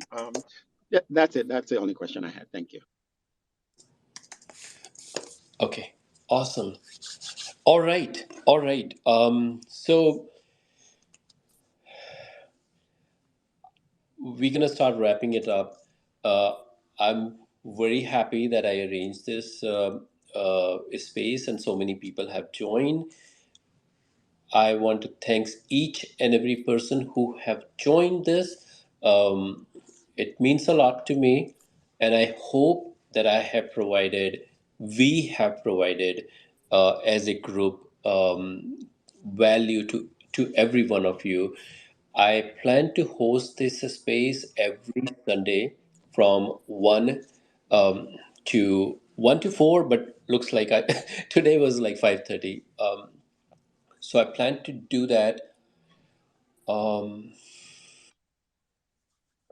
one quick second. Okay. So I plan to host that every week. Topic would be same, but we will go through different parts of this journey. Um, I will be talking specifically to this developer who is 2 to 3 of experience and different strategies around it. It will be fun. It will be a long journey, and every week we will touch different pieces. And I hope that as we go forward, we will have some more tangible items, maybe more scenario-based discussion. Um, so I want to invite everyone to like say their final comment before we close this space, and I want to invite Dave to begin with. Dave, help me with wrapping up this space. This is first time. And the biggest thing to you, Dave. Um, you joined me here. You was I don't know. There may be 100 different things that you could have done today, and you chose to spend the time with me with this group. Thank you so much for that. And I want to give you Mike to help us start wrapping up. More than happy to join today, my friend. It was a really interesting conversation. Lots of value added. Look, what I would say to people is anybody that's going to join late, this is being recorded, so within a few minutes this will be on Vinod's profile, and you can go back and listen from the very start. There was tons and tons of value added here. Also, even though we'll cover the same subject next week, like Twitter is about people and it's social media. Social. Don't forget that part. If you have any questions during the week, send a message to Vinod. It may be that we cover those specific subjects and answer those specific questions. If you have anything that you're struggling with, just reach out. We're more than happy to help anytime we can in any way we can. If we can steer you in the right direction, we're more than happy to. That's really what we're trying to get out of this. What I would say is all of the people that have shared value here, you know, have a look at their profile, give them a follow. There's lots of people, and the beautiful thing about Twitter is you're learning from experts for free. That's what I would say is come back next week. If your question wasn't answered, ask your question. You get free value from people that have real world experience. They have battle tested experience. They can give you the actual non textbook stuff, how it happens in the real world. That's really important. And look, Vinod, I want to thank you. This was really enjoyable, and it shows that you're coming from that kind of place of value. Can't recommend enough that people give Vinod a follow here, and just stay in touch with him, consume his content, because it is so valuable, and he's after just giving hours upon hours. And I know as an introvert that's really difficult to do, so that shows that he's actually really passionate about that. It's not something that he just jumps up and says, okay, this is really enjoyable, I'll just speak all day. That's going to be a challenge. But for your first space, you blew it out of the park. It was absolutely excellent. I've spoken tons of spaces, and this one was really enjoyable. And I feel like everybody got a chance to put their hand up and ask questions. And that's what I would say to anybody: is the next space you join, put your hand up, ask questions, contribute. Sometimes the question you ask is a question that everybody is asking, but they're just too afraid to ask it, or they're worried they're going to look stupid. So you may actually answer more people's questions, and sharing that bit of vulnerability, that's really important. The fact that Vinod said he's an introvert, the fact that he said he has to take breaks, that means people are rooting for him. He's not saying, I have everything and everything is perfect. We all have those vulnerabilities and those issues that we all try to work on as well. And I think it's important that we all support each other in that, but realize that we're not aiming for perfection. We're just aiming for a little bit of improvement. And that's what I hope that everybody takes, is they can take something from this, some small bit of improvement. We've talked about so many approaches to doubling your salary that I don't recommend you go and you try to instigate every single one of those tomorrow. What I would challenge people to do is just take one that stood out to you, one that you remember, and try implement that next week. Do something different and come back next week, come back next Sunday, and let us know how you got on. Let us know if it made a difference, if it made any impact, or if you're struggling with something else, and we'll try to help you out. I hope that helps everybody. Wow, Dave, thank you for everything that you have said. Um, it made me speechless. um, thank you. And as I said a couple of times during this conversation, that you want to do too many things. You want to do many things, right? You have the goal, you have the desire, and there are time, and there are many time that you're still not able to do it, right? There's number one. It's a very practical thing that you want to do this cloud certification. I'm just picking something, and you have been thinking about that for some time. You open the book and you don't know where it is going and all. Similarly, your office work is spending 30 minutes a day to learn something. All those are great ideas, but to do it every single day, you need um, some kind of time management, energy management, focus management, and Dave has a system that you can use. So please give him a follow. It can completely change how you turn your desire into realities, your dreams and your goals into realities. So give him a follow. I have been following him for a very long time. Similarly, there are other people on this one. Alex, he gives a lot of value in each of his tweets, so please give him a follow. Tracia, I met her a couple of days ago, and she's creating an inspiration for herself, and that inspiration will inspire many other people. So connect with her as well. There are so many other people on this floor that are an inspiration. Remember one thing: your today's difficult time will become tomorrow's inspiration for yourself and other people. So when you have a challenge today, do not try to run away from it. uh, just a very basic example: if you're debugging and the problem is not solving, if you're deploying something and you don't know what this is, you will learn 10 other things. And if you just stay longer enough with that problem, you will solve that problem for yourself, as well as 2 days later, 2 months later, it become part of your system, part of your confidence, that you have solved that problem, you can solve another problem. So again, that was a very simple example, but any type of challenge that you face, a difficult, it could include difficult boss or difficult hiring process, or ATS system that is not recognizing your value, anything.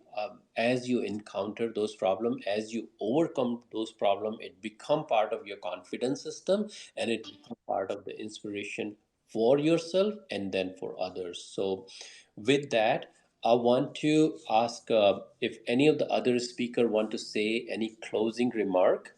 Sure. Yes, I'll go.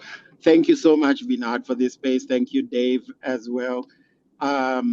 You're sharing so much value. The reason that I joined on here initially was really just to meet people in the tech world, but I've gotten so much more, and it's inspired me to keep coming, and actually to even start hosting spaces as well, because I want to be able to deliver value to the engineers, the software engineers, the developers, the data analysts, the business analysts, and project managers that we place, both for the talent as well as for the business.